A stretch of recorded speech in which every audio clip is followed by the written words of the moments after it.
அனைவருக்கும் இனிய காலை வணக்கம். வாழ்க வையகம், வாழ்க வையகம், வாழ்க வளமுடன். குரு வாழ்க, குருவே துணை. அன்பான சிந்தனையாளர்களே, சான்றோர் பெருமக்களே, உங்கள் அனைவரையும் இந்த இனிய காலை வேளையிலே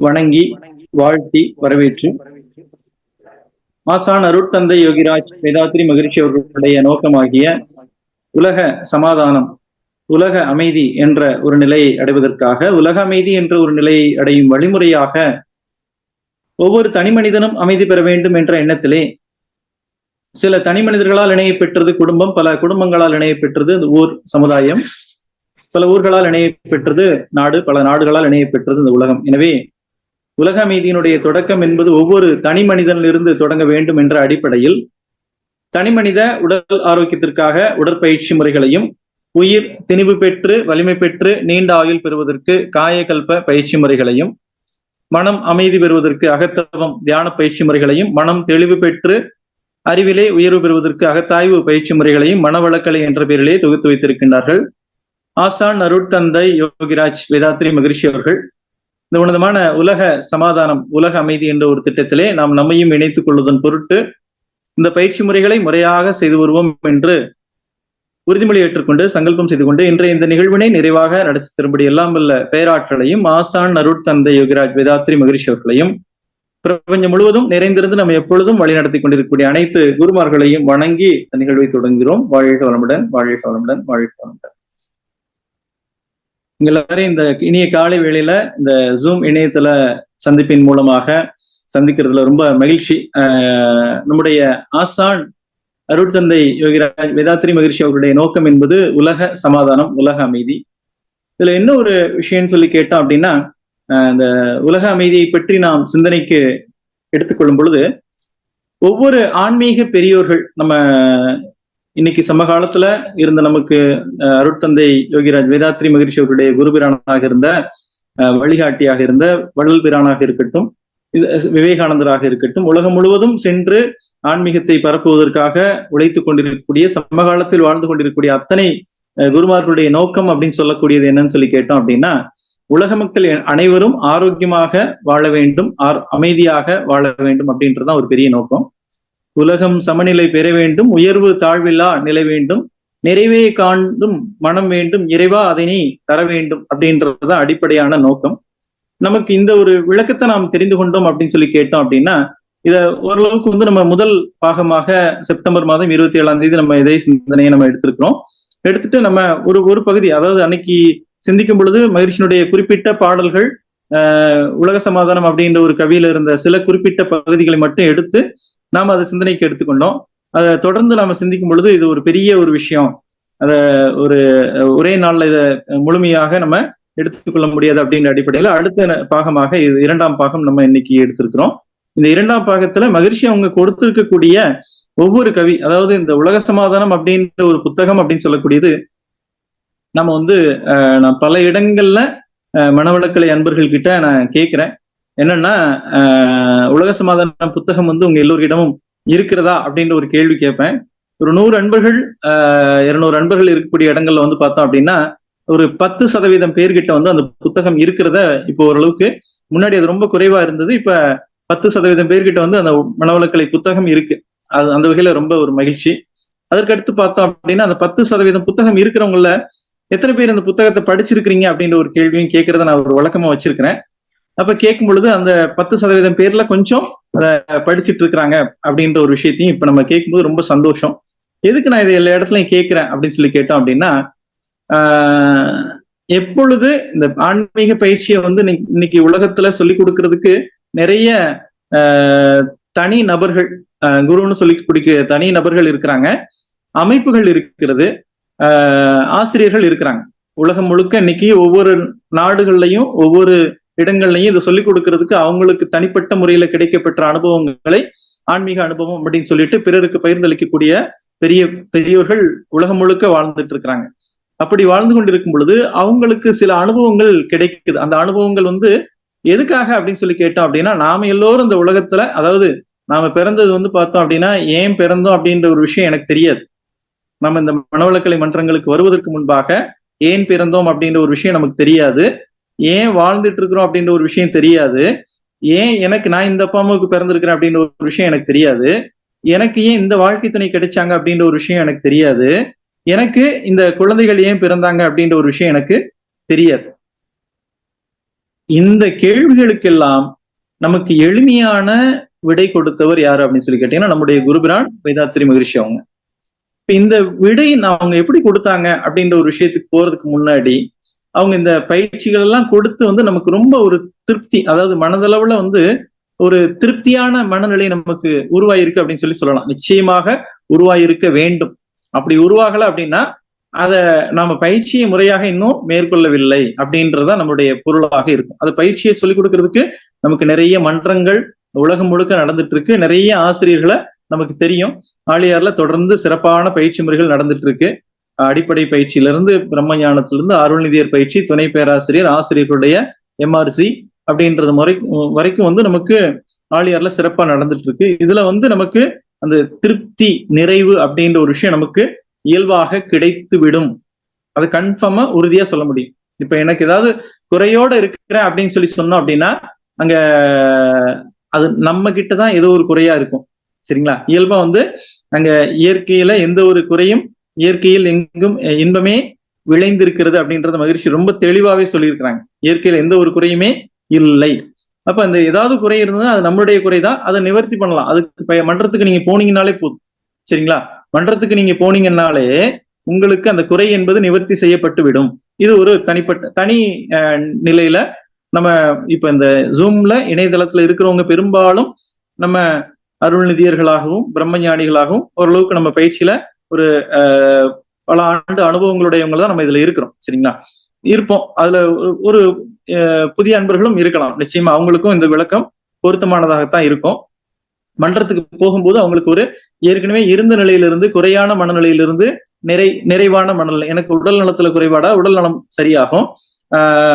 மனதுல ஏதாவது குறையாக இருந்தாலும் மனதுல ஏதாவது அந்த குறைகளை நிவர்த்தி பண்ண முடியும். பொருளாதாரத்துல எதுவும் பிரச்சனையா அப்படின்றத அதையும் சரி பண்றதுக்கான நமக்கு வாய்ப்புகள் இங்க மன்றத்துல சொல்லிக் கொடுக்கக்கூடிய பயிற்சிகள் மூலமாகவே கிடைக்கும்.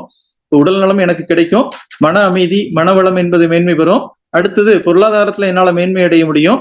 அதற்கு அடுத்ததா பார்த்தோம் அப்படின்னா சமுதாயத்துல என்னோடு அனைவரோடும் இணக்கமாக வாழ முடியும்.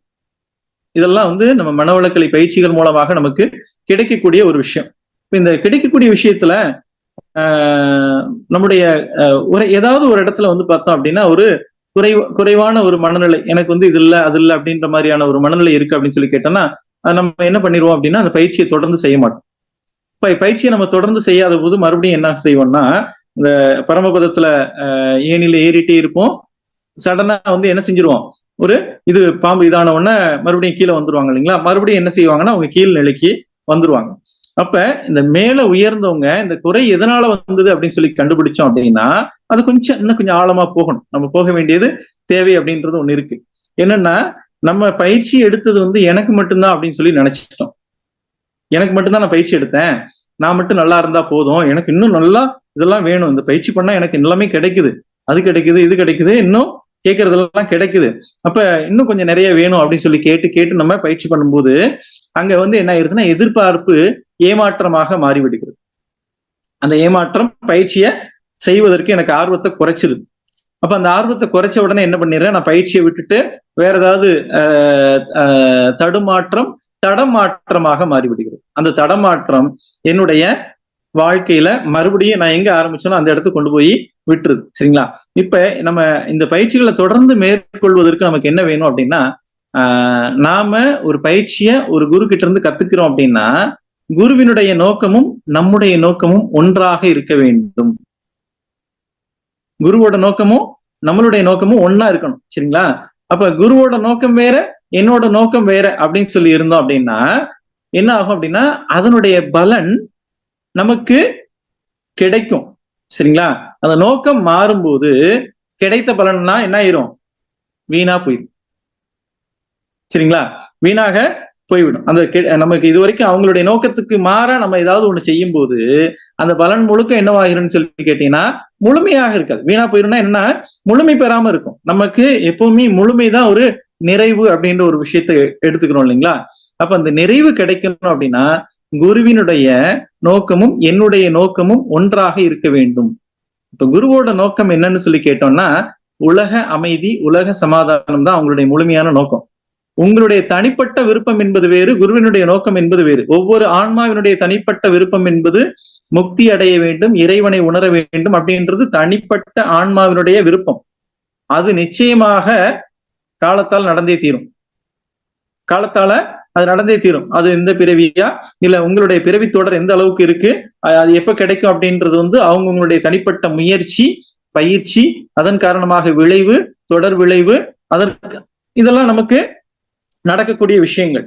அப்ப உங்களுடைய தனிப்பட்ட ஆன்மா எப்பொழுது முக்தி அடைய வேண்டும், அதற்கான முறைகள் அப்படின்னு சொல்லக்கூடியது நீங்க எங்க கேட்டாலும் அது உங்களுடைய முயற்சிக்கு ஏற்ற மாதிரி கிடைச்சிரும். ஏதாவது ஒரு இடத்துல இருந்து உங்களுக்கு கிடைச்சிரும். மன்றத்துல இருக்கும்போது நமக்கு அது கிடைக்கும்னு வச்சுக்கோங்க. ஆனால் இங்க நம்ம உலக சமுதாய சேவா சங்கத்துக்கு வந்திருக்கிறோம், மனவளக்கலை பயிற்சிகளை கற்றுக்கொண்டிருக்கிறோம். இதை வடிவமைத்து கொடுத்தவங்க வேதாத்திரி மகரிஷி. இந்த விளக்கம் எல்லாம் எனக்கு முன்னாடி என்ன தெரியாது. இந்த பயிற்சியினுடைய நான் எனக்கு ஏதோ பக்கத்து வீட்டுல சொந்தக்காரங்க அவங்க இவங்க கூப்பிட்டு இந்த மாதிரி இந்த யோகா கிளாஸுக்கு போங்க, கை கால் வலி சரியாயிரும், இந்த ஆபரேஷன் எல்லாம் பண்ண வேண்டாம் அப்படின்னு சொன்னாங்க. நான் போனேன், எனக்கு அந்த நேரத்துல சரியா போச்சு. ஆனா சொல்லி கொடுக்குறவங்களுடைய நோக்கம் என்னன்னு சொல்லி கேட்டீங்கன்னா, அப்ப நான் அதுக்கு செலவு பண்ணியிருந்தேன்னா லட்சக்கணக்கில் செலவு பண்ணிருக்கலாம். இன்னும் சொல்ல போனா அது என்ன விளைவு கொடுத்திருக்கும் அப்படின்றது எனக்கு தெரியாது பயிற்சிக்கு முன்னாடி. அப்ப என்ன விளைவு வேணா நடந்திருக்கலாம். சரிங்களா? அப்ப நீங்க எப்ப பயிற்சி எடுத்தீங்களோ, எப்ப ஆக்ஞை தீட்சை வாங்கினோமோ அப்பவே மாதிரி சொல்லுவாங்க, மாற்றி பிறந்திருக்கிறோம் அப்படின்னு சொல்லுவாங்க. நம்ம மாற்றி பிறந்திருக்கோம். சரிங்களா? அது ஒரு புதிய பிறப்பாக நம்ம எடுத்திருக்கிறோம், மறுபிறப்பாக எடுத்திருக்கிறோம்.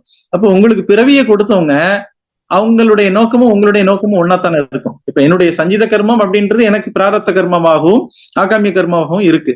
அப்ப இந்த குருவோட உயிர் கலப்புன்னு சொல்லி வரும்போது அவங்களுடைய சஞ்சித கர்மா நமக்கு பிராரத்த கர்மாவா மாறும் இல்லைங்களா? அப்ப அவங்களுடைய சஞ்சித கர்மான்னு சொல்லக்கூடியது அதாவது பிராரத்த கர்மா, குருவோடையது என்னன்னு சொல்லி கேட்டோம் அப்படின்னா, நமக்கு என்னென்ன அந்த விளக்கத்தை கொஞ்சம் முழுமையா எடுத்துக்கிட்டோம்னா நம்ம வரக்கூடிய சிக்கல்கள், வரக்கூடிய குறைகளை நம்ம குறையா எடுத்துக்கிற மாட்டோம். சோ அந்த வகையில நம்முடைய குருவினுடைய நோக்கம் என்பது உலக அமைதி, உலக சமாதானம். அந்த நீங்க நம்ம மனவளக்கலை பயிற்சிகள்ல எடுத்திருக்கக்கூடிய பயிற்சி முறைகளை பார்த்தோம் அப்படின்னா, ஒவ்வொரு பயிற்சியும் நமக்கு அடிப்படை பயிற்சியில உடற்பயிற்சி, 9 வகையான உடற்பயிற்சி, காயகல்பம், 3 வகையான தியான முறைகள், ஆக்ஞை, சாந்தி, துரியம், அதற்கப்புறம் முதல் நிலை அகத்தாய்வுல சொல்லிக் கொடுக்கக்கூடிய அகத்தாய்வின் நோக்கமும் பயன்களும், வாழ்வின் நோக்கம், வாழ்க்கை தத்துவம், பஞ்சேந்திரிய தவம், பஞ்சபூத நவகிரக தவம், அதுக்கப்புறம் எண்ணம் ஆராய்தல், ஆசை சீரமைத்தல், சினம் தவிர்த்தல், கவலை ஒழித்தல். இப்ப முதல் நிலையில இருக்கு. இப்போ உள்ள கரண்ட்ல உள்ள சிலபஸ் எடுத்துக்கிட்டோம் அப்படின்னா, 2ஆம் நிலையில எடுத்துக்கிட்டோம் அப்படின்னா அதுல நமக்கு ஜீவகாந்த பெருக்க பயிற்சிகள், தீப பயிற்சி, துரியாதீத தவம், அடுத்ததான் என்ன சொல்லி கொடுக்குறாங்க, ஜீவகாந்த பெருக்க பயிற்சி, துரியாதீத தவம், நான் யார் என்ற தத்துவம், வாழ்வின் அதாவது பாவப்பதிவுகளும் போக்கும் வழிமுறைகளும், குடும்ப அமைதி, பெண்ணின் பெருமை, இதெல்லாம் எடுத்துக்கிட்டோம் அப்படின்னா தனி மனித அமைதி, அதன் மூலமாக குடும்ப அமைதி, அதன் மூலமாக சமுதாய அமைதி, இப்படி 3 நிலை வரைக்கும் அதற்கேற்ற மாதிரி பாடத்திட்டங்கள். இதன் முடிச்சாச்சுன்னா ஆழியார்ல பிரம்மஞான பயிற்சி, அதுக்கடுத்து அருள்நிதியர் பயிற்சி. எதுக்குன்னா நீங்க கத்துக்கிட்ட பயிற்சியை சமுதாயத்துக்கு ஏதாவது ஒரு வகையில கொண்டு போய் சேர்க்கணும். சரிங்களா? இதுதான் நம்முடைய பொறுப்பு, கடமை அப்படின்னு சொல்லி நம்ம எடுத்து செய்து கொண்டிருக்கிறோம். நம்ம இருக்கக்கூடிய அனைத்து ஆசிரியர்கள், அருள்நிதியர்கள் எல்லோரும் செய்து கொண்டிருக்கிறோம். இதுல எனக்கு ஏதாவது ஒரு குறை ஏற்பட்டது அப்படின்னா அந்த குறை எந்த இடத்துல இருக்கும் அப்படின்னு சொல்லி கேட்டீங்கன்னா, குருவினுடைய நோக்கமும் என்னுடைய நோக்கமும் மாறுபட்டு இருக்கும்போது அந்த குறையாக அது மாறும். அப்ப இந்த குருவோட நோக்கத்தை நாம் தெரிந்து கொண்டு வாழ வேண்டும். இந்த பயிற்சி முறைகள் எல்லாம், இந்த 3 நிலை அகத்தாய்வா இருக்கட்டும், இது எத்தனையுமே மகிழ்ச்சி வடிவமைச்சது எதுக்காகன்னு சொல்லி கேட்டோம்னா, அந்த ஒவ்வொரு புத்தகமும் எடுத்து பார்த்தீங்கன்னா அந்த பயிற்சி முறைகள்லாம், காயகல்பம்லாம் சொல்ல போனா 80களுக்கு அப்புறம் தான் மகிழ்ச்சி எல்லாருக்கும் சொல்லிக் கொடுக்கவே ஆரம்பிச்சிருக்காங்க. 1980ஸ்க்கு அப்புறம் தான் காயகல்பம் வெளியில அவங்க சொல்லிக் கொடுக்க ஆரம்பிச்சாங்க. அந்த அதாவது மக்களுக்கு எல்லாம் போய் சேரணும்ன்ற அடிப்படையில. அதற்கு முன்பாக எடுத்துக்கிட்டோம்னா ஆக்ஞை தீட்சை, துரிய தீட்சை, துரியாதீதம் பயிற்சியாக இருந்தது. அதுக்கப்புறம் சிறப்பு பயிற்சிகள், சிறப்பு அகத்தாய்வுன்ற பயிற்சிகள்ல சிறப்பு பயிற்சிகள்ன்ற பேர்ல நடத்திட்டு இருந்தாங்க. இந்த பயிற்சிகள் நாம இன்னைக்கு படிக்கக்கூடிய புத்தகங்கள், அதாவது மனவளக்கலை தொகுப்பு 1, 2, 3 இருக்கட்டும், இல்ல அத்தனை புத்தகங்களும் நமக்கு அச்சாகுவதற்கு முன்பாகவே முதலாக அச்சேரிய புத்தகம் அப்படின்னு சொல்லக்கூடியது உலக சமாதானம். 1957ஆம் ஆண்டு மகிழ்ச்சி அவங்க எழுதிய அச்சாக வெளிவந்தது. அதற்கு முன்பாக அவங்க எழுதியது பாத்தீங்கன்னா 1954க்கு முன்னாடியே அவங்க எழுதியிருக்கிறாங்க. அந்த புக்கை ஃபைனலைஸ் பண்ணிருக்கிறாங்க. இதுல நிறைய கவிகள் இருந்திருக்கு. இதை அவங்க சுருக்கமா ஒரு 200 கவிகளாக குறைச்சிருக்கிறாங்க. 200 கவிகளாக குறைச்சு அதை புத்தகமாக வெளியிட்டு இருக்கிறாங்க. அப்ப இந்த வெளியிட்ட புத்தகம் அப்படின்னு சொல்லக்கூடியதுல முக்கியமான கவிகளை மட்டும் நம்ம எடுத்துக்கிட்டு பார்த்தோம் அப்படின்னா, இன்னைக்கு இருக்கக்கூடிய இந்த ஒரு புத்தகத்தை படிச்சிட்டோம்னா உங்களுக்கு வாழ்க்கையில எந்த ஒரு கேள்வியும் எழாது. வாழ்க்கையில, சமுதாயத்துல, அரசியல்ல, வரக்கூடிய குடும்பத்துல எந்த ஒரு சிக்கலும் வரவே வராது. உங்களுக்கு குறையும் வராது. குடும்பத்துல எந்த ஒரு குறையுமே அங்க வரவே வராது அப்படின்னு சொல்லலாம். சரிங்களா? இந்த முழுமையான அந்த புத்தகத்தை படிச்சிட்டோம் அப்படின்னா, இது சிம்பிளா நான் இதை கொஞ்சம் ஒரு சைக்காலஜில பார்த்தோம் அப்படின்னா, ஒரு தெனாலிராமன் கதை சொல்லுவாங்க. ஒரு பிரச்சனை அப்படின்னு சொன்னோம்னா, ஒரு சின்ன கோட்டு பக்கத்துல பெரிய கோடை போட்டோம்னா, அந்த சின்ன கோடுன்றது ஒரு பெரிய விஷயமா நமக்கு தெரியாது இல்லைங்களா? அது மாதிரி இப்ப நமக்கு பிரச்சனை சொல்லிக்கிட்டு இருக்கோம் அப்படின்னா, இது இப்ப உலகம் முழுக்க பிரச்சனைகள் இருக்கு, அதெல்லாம் சரி பண்ணாதான் உன்னுடைய பிரச்சனை சரியாகும். இதுதான் சிம்பிளா புரிஞ்சுக்க வேண்டிய லாஜிக். சரிங்களா? லாஜிக்கலா பேசணும்னா சிம்பிளா இப்படி உலகம் முழுக்க இருக்கக்கூடிய பிரச்சனையை எடுத்து பார்த்தோம்னா, உன்னுடைய பிரச்சனை பெரிய பிரச்சனை இல்லை. உனக்கும் கீழே உள்ளவர் கோடி நினைத்து பார்த்து நிம்மதி தேடு அப்படின்னு சொல்லுவாங்க இல்லைங்களா? அது மாதிரி உலகம் முழுக்க நம்மை விட இன்னைக்கு உலகத்துல பார்த்தோம் அப்படின்னா கிட்டத்தட்ட ஒரு 800 கோடியில இருந்து 1000 கோடி மக்கள் தொகை இருக்கலாம் அப்படின்றத சொல்லியிருக்கிறாங்க. இந்த 800 கோடி 1000 கோடி மக்கள் தொகையில எத்தனை 1000 பேர் ஒருவேளை உணவு இல்லாம இருக்கிறாங்க, எத்தனை கோடி பேர் உடை கிடைக்காம இருக்கிறாங்க அப்படின்றதெல்லாம் நமக்கு இந்த உலக சமாதானத்தை பத்தி சிந்திக்கும் போது நமக்கு கிடைக்கும். அப்ப என்னன்னா, நான் ஆல்ரெடி ஒரு சாட்டிஸ்ஃபைடு ஸ்டேட்ல தான் இருக்கிறேன், ஒரு நிறைவான நிலையில தான் இருக்கின்ற ஒரு இடத்துக்கு நம்ம வந்துருவோம். சோ அந்த வகையில நம்ம முதல் பகுதியில சிந்தனை பண்ணது ஓரளவுக்கு நமக்கு எதெல்லாம் தேவை அப்படின்ற இடத்துல இந்த பயிற்சி முறைகள்ல என்னென்ன மாற்றங்கள் கிடைக்கும் அப்படின்ற விஷயத்த பத்தி நாம சிந்திச்சிருக்கிறோம். அந்த சிந்தனையின் காரணமாக நமக்கு கிடைக்கப்பட்டது என்னன்னு சொல்லி கேட்டோம் அப்படின்னா, இந்த உலக சமாதான திட்டங்கள் அப்படின்னு சொல்லக்கூடியது உலகத்தில் நடைமுறைக்கு வரும் பொழுது நமக்கு நிறைய இன்னைக்கு உள்ள சூழல்ல இருக்கக்கூடிய நம்ம மனம் சந்திக்கக்கூடிய சிக்கல்கள், நம்முடைய உடல் சந்திக்கக்கூடிய உடல் நல குறைபாடுகள், சமுதாயத்துல நாம சந்திக்கக்கூடிய சிக்கல்கள், பொருளாதார சிக்கல் நான் சொல்றது, இந்த சிக்கல்கள் எல்லாம் இதெல்லாம் ஒரு சிக்கலே இல்லைன்ற மாதிரி நமக்கு ஒரு தீர்வாக மாறிவிடும் அப்படின்றதான் ஒரு யதார்த்தம். அப்ப அந்த வகையில நம்ம ஒவ்வொரு கவியாக எடுத்து சிந்திக்க வேண்டிய, நான் பார்க்கும்போது 2 பாகத்தோட முடிஞ்சிருமா அப்படின்ற மாதிரி சிந்திக்கும் போது ஒரு கவியுமே நம்ம 1 மணி நேரத்திற்கு மேலாக சிந்தனை பண்ணக்கூடிய அளவுல அவங்க விரிவா சொல்லியிருக்கிறாங்க. அதனால எப்ப வாய்ப்பு கிடைக்கிறதோ நம்ம அதை பற்றி நீங்க புத்தகத்தை எடுத்து திரும்ப திரும்ப படிங்க. படித்து மன்றங்கள்ல இந்த தகவலை நம்ம நல்லா பகிர்ந்து கொள்ளணும் அப்படின்றத நம்ம இந்த நிகழ்வின் மூலமாக நினைவுபடுத்திக்கிறேன். மகிழ்ச்சி அவங்க நம்ம எல்லோருக்கும் ஒரு வேண்டுதல் வைக்கிறாங்க. என்னன்னா, இந்த உலக சமாதானம் கவி 44 என்ன கவின்னு சொல்லி கேட்டோம்னா, பிறந்து விட்டோம் வாழ்கின்றோம் அனுபவித்தோம் பெற்ற பலன் இன்ப துன்பம் இரண்டேயாகும். பிறந்து விட்டோம் வாழ்கின்றோம் அனுபவித்தோம் பெற்ற பலன் இன்ப துன்பம் இரண்டேயாகும். இறந்துவிட போகின்றோம் என்றோ ஒரு நாள், இறந்துவிட போகின்றோம் என்றோ ஒரு நாள், இதற்குள்ளே அமைதி பெற உலக வாழ்வை துறந்துவிட முடியாது. தொல்லை நீங்கி மனித இனம் சுகமாக வாழ்வதற்கு ஏற்ப சிறந்தபடி சூழ்நிலைகள் அமைக்க வேண்டும். சிந்தனையில் உயர்வில் உள்ளோர் கடமை இது, சிந்தனையில் உயர்வில் உள்ளோர் கடமை இது. நாம் நமது சிந்தனையில் உயர்வு பெற்றிருக்கிறோமானால் இந்த உலக வாழ்க்கையில் மனித இனம் சந்திக்கக்கூடிய சிக்கல்களை மாற்றி அமைக்கக்கூடிய சிறந்த சூழ்நிலைகளை நாம் உருவாக்க வேண்டும். இதுதான் ஒவ்வொரு மனவள கலைஞனுடைய பொறுப்பு, கடமை அப்படின்றத நமக்கு உணர்த்தி இருக்கிறாங்க. உலக சமாதானம் கவி 44. சரிங்களா? அப்ப இந்த கவியை நாம ஆழமாக பதிய வைத்துக் கொண்டோமானால், அப்ப உலக சமாதானத்துல அவங்க சொல்லப்பட்டது இந்த உலகத்துல இருக்கக்கூடிய மனிதர்கள் சந்திக்கக்கூடிய சிக்கல்கள்ல இருந்து விடுபடுவதற்கான வாய்ப்புகளையும் சூழலையும் நாம் தான் ஏற்படுத்த வேண்டும், நாம் தான் ஏற்படுத்த வேண்டும். இதற்கு முறையாக சொல்லிக் கொடுக்கப்பட்ட தத்துவங்கள் 14, அதாவது வாழ்க்கை நெறிமுறைகள் 14: போரில்லா நல்லுலகம், பொருள் துறையில் சமநீதி, நேர்மையான நீதிமுறை, நில உலகு போராட்சி, சீர் செய்த பண்பாடு, சிந்தனையோர் வழிவாழ்வு, சிறப்புணர்ந்த வெண்மதிப்பு, தெய்வ நீதி வழிவாழ்தல், தேர் திருவிழா தவிர்த்தல், சிறுவர்கட்கே விளையாட்டு, செயல் விளைவு உணர்கல்வி, பார் முழுவதும் உணவு நீர் பொதுவாக்கல், பல மதங்கள் பல கடவுள், பழக்கம் ஒழித்து உண்மை ஒன்றை தேர்ந்தெடுதல் அப்படின்னு சொல்லக்கூடிய அந்த 14 தத்துவங்கள் அப்படின்னு சொல்லக்கூடியதை நம்ம முறையாக முழுமையாக தெரிந்து கொள்ள வேண்டும். முழுமையாக தெரிந்து கொள்ள வேண்டும். நமக்கு அந்த நம்ம பயிற்சி முறைகளுக்கு எடுத்து கொள்ளக்கூடிய புத்தகங்கள் அப்படின்றது தனிப்பட்ட நிலையில நமக்கு ஒரு நிறைவை கொடுக்கும். சரிங்களா? அடுத்ததா பார்த்தோம் அப்படின்னா, முழுமையாக நம்ம அந்த வேதாத்திரிய தத்துவங்கள், இந்த உலக சமாதானம் ரெண்டையும் வேதாத்திரியம் அப்படின்ற ஒரு விஷயத்தையும் 14 தத்துவங்களையும் இந்த உலக சமாதானம் அப்படின்ற ஒரு தத்துவத்தையும் நாம் எடுத்துக்கொண்டு பார்த்தோம்னா, நமக்கு அடிப்படையில we are already satisfied ஸ்டேட்ல தான் இருக்கிறோம் அப்படின்ற ஒரு விஷயத்த நாம தெரிந்து கொள்ள முடியும்.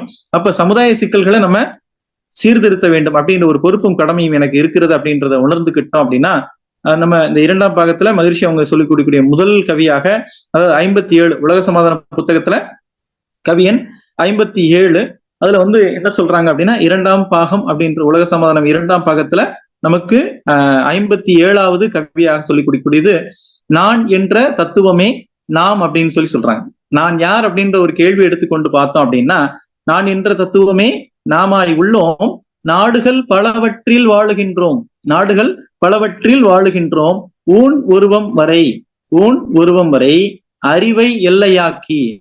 நான் என்னுடைய உடல் உருவம் வரைக்கும், அதாவது நான் என்ற தத்துவமே நாமாய் உள்ளோம். நான் யாருன்னு கேட்டோம்னா, நான் சுத்த வெளிதான் நானாக இருக்கிறேன், அதுதான் என்னவாக இருக்கு, அனைத்து உயிர்களுக்குள்ளாக இருக்குன்னு சொல்லி வரும்போது எல்லாமே நான் தான் அப்படின்ற இடத்துக்குள்ள வந்துருவோம். சரிங்களா? நான் தான் எல்லாமே. நாடுகள் பலவற்றில் வாழுகின்றோம், ஊன் உருவம் வரை அறிவை எல்லையாக்கி. நான் என்ன செய்யறேன், என்னுடைய உடல் அப்படின்றது மட்டும் இல்ல, நான் என்னுடைய எல்லை கட்டி கொண்ட மனநிலையில் வாழும் போது ஒருவருக்கு ஒருவர் நான் பிறரோடு ஒப்பிடும் பொழுது இன தேச ஜாதி தான் தனது எனும் பேதம் கொண்டு வாழ்வில் தனித்து இயங்கி துன்புற்று ஆழ்ந்து ஆராய்ந்தோம். எனக்கு எப்ப அந்த சிக்கல் வாழ்க்கையில வரக்கூடிய துன்பங்கள்லாம் இருக்கு அப்படின்னு சொல்லி கேட்டோம் அப்படின்னா, நானு என்னை எதோ எல்லை கட்டி கொண்டிருக்கிறேன் அப்படின்னா, இன ரீதியாக, தேச ரீதியாக, ஜாதி ரீதியாக நான் என்ன செஞ்சிருக்கிறேன் அப்படின்னா, பல பிரிவினைகளை நானே ஏற்படுத்தி கொண்டேன் அப்படின்னு சொல்றாங்க. சரிங்களா? இதெல்லாம் ஏற்படுத்தி கொண்டு எனக்கு கிடைச்சது என்னன்னு சொல்லி கேட்டோம்னா துன்பம் தான். எனக்கு கிடைச்சது துன்பம் தான். அப்ப இந்த துன்பத்துல நான் என்ன பண்றேன், ஆராய்ச்சி பண்றேன். எனக்கு ஏன் இந்த கஷ்டம், எனக்கு ஏன் இவ்வளவு கஷ்டம் வந்துச்சு அப்படின்ற நானு ஒரு ஆராய்ச்சி பண்றேன். அந்த ஆராய்ச்சி பண்ணும்போது என்ன சொல்றாங்க, ஆன்ம நிலை ஆராய்ந்து கண்ட ஆட்சி முறை உலக சமாதான திட்டம். எப்ப நான் ஆன்மாவை அறிந்து கொண்டோனோ, நான் யார் சொல்றாங்க, மகிழ்ச்சி சொல்றாங்க, ஆன்ம நிலை ஆராய்ந்து கண்ட ஆட்சி முறை, ஆன்மாவை அறிந்து உலகம் முழுக்க வாழக்கூடிய அத்துணை மனிதர்களுக்குள்ளாகவும் இறைத்தன்மையான அந்த பரமாத்மாவே தான் என்னவாக இருக்கு, அனைத்து உயிர்களுக்குள்ளாகவும் அறிவாக ஆன்மாவாக இருந்து கொண்டிருக்கிறது. அப்போ எப்ப எந்த ஒரு உயிர் துன்பப்பட்டாலும் அந்த உயிரின் படக்கூடிய துன்பம் என்பது என்னுடைய துன்பம் அப்படின்றத உணர்ந்து சொல்லியிருக்கிறாங்க. இது எப்படி சார், எங்கேயோ ஒரு அமெரிக்கால ஆப்பிரிக்கால ஒருத்தர் கஷ்டப்படுறாரு, அதனால எனக்கு என்ன, எத்தியோப்பியாலையும் சோமாலியாலையும் ஒருத்தர் பசியில வர்றானா எனக்கு என்ன அப்படின்னு சொன்னோம்னா, இன்னைக்கு ஒரு சர்வர்ல ப்ராப்ளம் அப்படின்னா, இன்னைக்கு நம்ம ஒவ்வொரு இடத்துல இருந்து நம்ம ஜூம்ல பேசிட்டு இருக்கிறோம். சரிங்களா? ஆலியார்ல ஐடில இருக்கக்கூடிய ஒரு சிஸ்டம்ல ஃபால்ட்னா யாருமே நம்ம பேச முடியாது. சரிங்களா? நம்ம பேசுற விஷயம் யாருக்கும் போய் சேராது, நம்ம பேசக்கூடிய விஷயங்கள். அப்ப என்னன்னா, we are already connected அப்படின்றதுக்கு இன்னைக்கு technology has improved. For example, சரிங்களா, இந்த உதாரணங்களை எடுத்துக்கொண்டு பார்த்தோம்னா, உலகம் முழுக்க இருக்கக்கூடிய அனைத்து உயிர்களும் நாம் இணைந்துதான் இருக்கிறோம். Already we are connected. சரிங்களா? Connected soul. அப்ப அவங்க நம்ம இணைந்து இருக்கக்கூடிய நிலையில ஏதோ ஒரு எத்தியோப்பியாலையும் சொமாலியாலையும் ஆப்பிரிக்கா நாடுகள்ல வாழக்கூடிய உயிர்கள் பசியில வாழனா எனக்கு என்ன அப்படின்னு நம்ம வாழ்ந்து விட முடியாது. அதே மாதிரி உக்ரைன்லயும் ரஷ்யாலையும் போர் நடந்ததுன்னா நான் என்ன செய்யறது, நான் ஒன்னும் செய்ய முடியாது அப்படின்ற மாதிரி நான் இருந்து விட முடியாது. யாரோ கஷ்டப்படுறாங்கன்ற மாதிரி நானு இருந்து விட முடியாது. தண்ணீரே சமுத்திரம், யாரு ஏரி குளம் குட்டை மலை மேகம் என்று பல பெயர்களால் அழைக்கப்படுவது போல மாதிரி சொல்றாங்க. தண்ணி தான் என்னவா இருக்கு, ஆறாகவும் ஏரியாகவும் குளவாகவும் ஒவ்வொரு இடத்துலயும் ஒவ்வொரு பேரியா இருக்கு. சாக்கடையா கூட அதுதான் தண்ணி தான் இருக்கு. சரிங்களா? அப்ப ஒவ்வொன்றும் ஒவ்வொரு இடத்துல இருக்கும்போது நான் என்று சொல்லும் அறிவின் தத்துவமே, நான் சொல்லக்கூடிய அந்த அறிவின் தத்துவம் தான் காந்த காந்த சக்தி காந்த சக்தி அலை இயக்கம் பல்வேறு உருவில் அதனது தன்மைக்கு ஏற்ப இயங்கும் இயக்க சக்தி. அதுவா என்ன இருக்கு, நம்ம இயக்கக்கூடிய சக்தியாகவும் உணரும் ஆற்றல் நிலையாகவும் இருக்கிறது. நம்ம வரக்கூடிய அப்ப இந்த காந்த நிலையை அறிந்து கொண்டோமானால் உலகில் என்னன்னா நமக்கு பார்த்தோம் அப்படின்னா இப்போ ஓரளவுக்கு நம்ம தவம் பண்றதுனால நம்ம குழந்தைங்க படுற, நான் இப்ப நினைச்சேன் என் குழந்தைய பத்தி நினைச்சேன் எனக்கு போன் பண்ணிட்டாங்க, எனக்கு மனசுக்கு என்னமோ ஒரு மாதிரி இருக்கு, என் பையனுக்கு அங்க காய்ச்சல்னு போன் வந்துச்சு, இப்படின்னு நம்ம நிறைய அனுபவங்கள் நம்ம சொல்றோம். நம்ம சும்மா தவம் பண்ற மாதிரி பிராக்டிஸ் தான் பண்றோம். உண்மையால தவத்துக்கு நம்ம முழுமையா போறோமா அப்படின்றது சொந்த அனுபவம். சரிங்களா? அப்ப நம்ம பயிற்சியில இருக்கும் பொழுதே நம்முடைய தொடர்புடைய உயிர்கள் படக்கூடிய துன்பம் நமக்கு தெரியுது. மகான்கள் முழுமையாக ஆன்மீக அனுபவம் பெற்று ஆன்மாவை உணர்ந்து ஒட்டுமொத்தமாக இந்த உலகத்தில் வாழக்கூடிய அனைத்து உயிர்களோடும் என்ன செய்ய முடியும், அவங்களால தொடர்பு கொள்ள முடியும் அப்படின்றது அவங்க அனுபவமாக பெற்றிருக்கக்கூடிய அனுபவங்கள். சரிங்களா?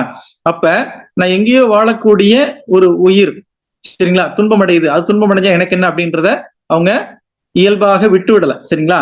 ஆகையால் இந்த நான் என்ற தத்துவமே, இந்த நான் என்ற தத்துவம் தான் சக்தியாக நாம் என்ற பல பேராக அநேக கோடி சீவன்களாக கோடான கோடி உயிர்களாக மனிதர்களாக அறிவு இயக்கங்களாக இருக்கிறது. உலக அளவில் மனதிற்கு எல்லை கட்டி கொண்டு பல நாடுகளிலும் சிதறி வாழ்ந்து வருகிறோம். நம்ம என்ன செஞ்சுட்டு இருக்கிறோம், சிதறி வாழ்ந்து தேசம் சாதி இனம் மதம் என்னும் வேறுபாடுகளை கற்பித்துக் கொண்டு நமக்குள்ள எல்லை கட்டிய மனநிலை. இந்த எல்லை கட்டிய மனநிலை என்னவாக இருக்குன்னு சொல்லி கேட்டோம்னா பல துன்பங்களை அனுபவிப்பதற்கான ஒரு வாய்ப்பாக சூழலாக அது அமைந்து விடுகிறது. சரிங்களா? ஆன்ம நிலையை அறிந்து விட்டோம், அந்நிலையில் அனைத்து உயிரும் ஒன்று என்று அறிந்தோம். மாதிரி சொல்லுவாங்க இல்லைங்களா, அனைத்து உயிரும் ஒன்று என்ற அடிப்படையில் ஆற்றும் செயலெல்லாம் அன்பின் செயலாகும்.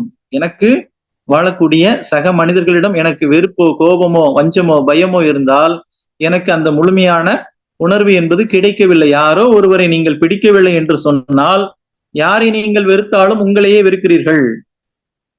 யாரை நீங்கள் வெறுத்தாலும் உங்களையே வெறுக்கிறீர்கள். யாரை நீங்கள் நேசித்தாலும் உங்களையே நேசிக்கிறீர்கள். இந்த ஒரு விளக்கத்தை எப்பொழுது நாம் உணர முடியும் அப்படின்னு சொல்லி கேட்டோம்னா ஆன்ம நிலை அறிந்த போதுதான் நமக்கு அந்த ஒரு உண்மை நமக்கு புரியப்படும். அந்த ஆன்ம நிலை அறிந்துகிட்டோம்னா அந்த உண்மை நமக்கு புரியப்படும். இந்த விரிந்த மனநிலையில் அனைவரும் வாழ வேண்டும் என்ற ஒரு உயர்ந்த பெருநோக்கத்தில் இங்கு கூறப்பட்ட ஒரு ஓருலக ஆட்சி திட்டம், இதுதான் உலக சமாதான திட்டத்தினுடைய அடிப்படையான ஒரு விஷயமா நம்ம எடுத்திருக்கிறோம். சரிங்களா? அப்ப இந்த ஒரு கவியை நம்ம எடுத்துக்கிட்டு ஆராய்ச்சி பண்ணோம் அப்படின்னாலே நம்முடைய வாழ்க்கையில நிறைய வரக்கூடிய கேள்விகள் அப்படின்னு சொல்லக்கூடியதுக்கெல்லாம் பதில் உங்களுக்குள்ளாகவே கிடைக்கும்.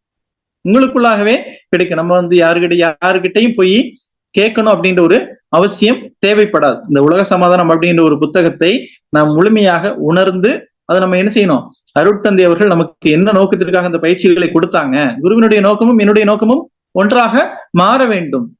சரிங்களா? குருவோட நோக்கமும் என்னுடைய நோக்கமும் ஒன்னா மாறணும். அவருடைய நோக்கம் ஒன்னாகவும் என்னுடைய நோக்கம் ஒன்னாக இருந்ததுன்னா பலன் எனக்கு முழுமையா கிடைக்காது.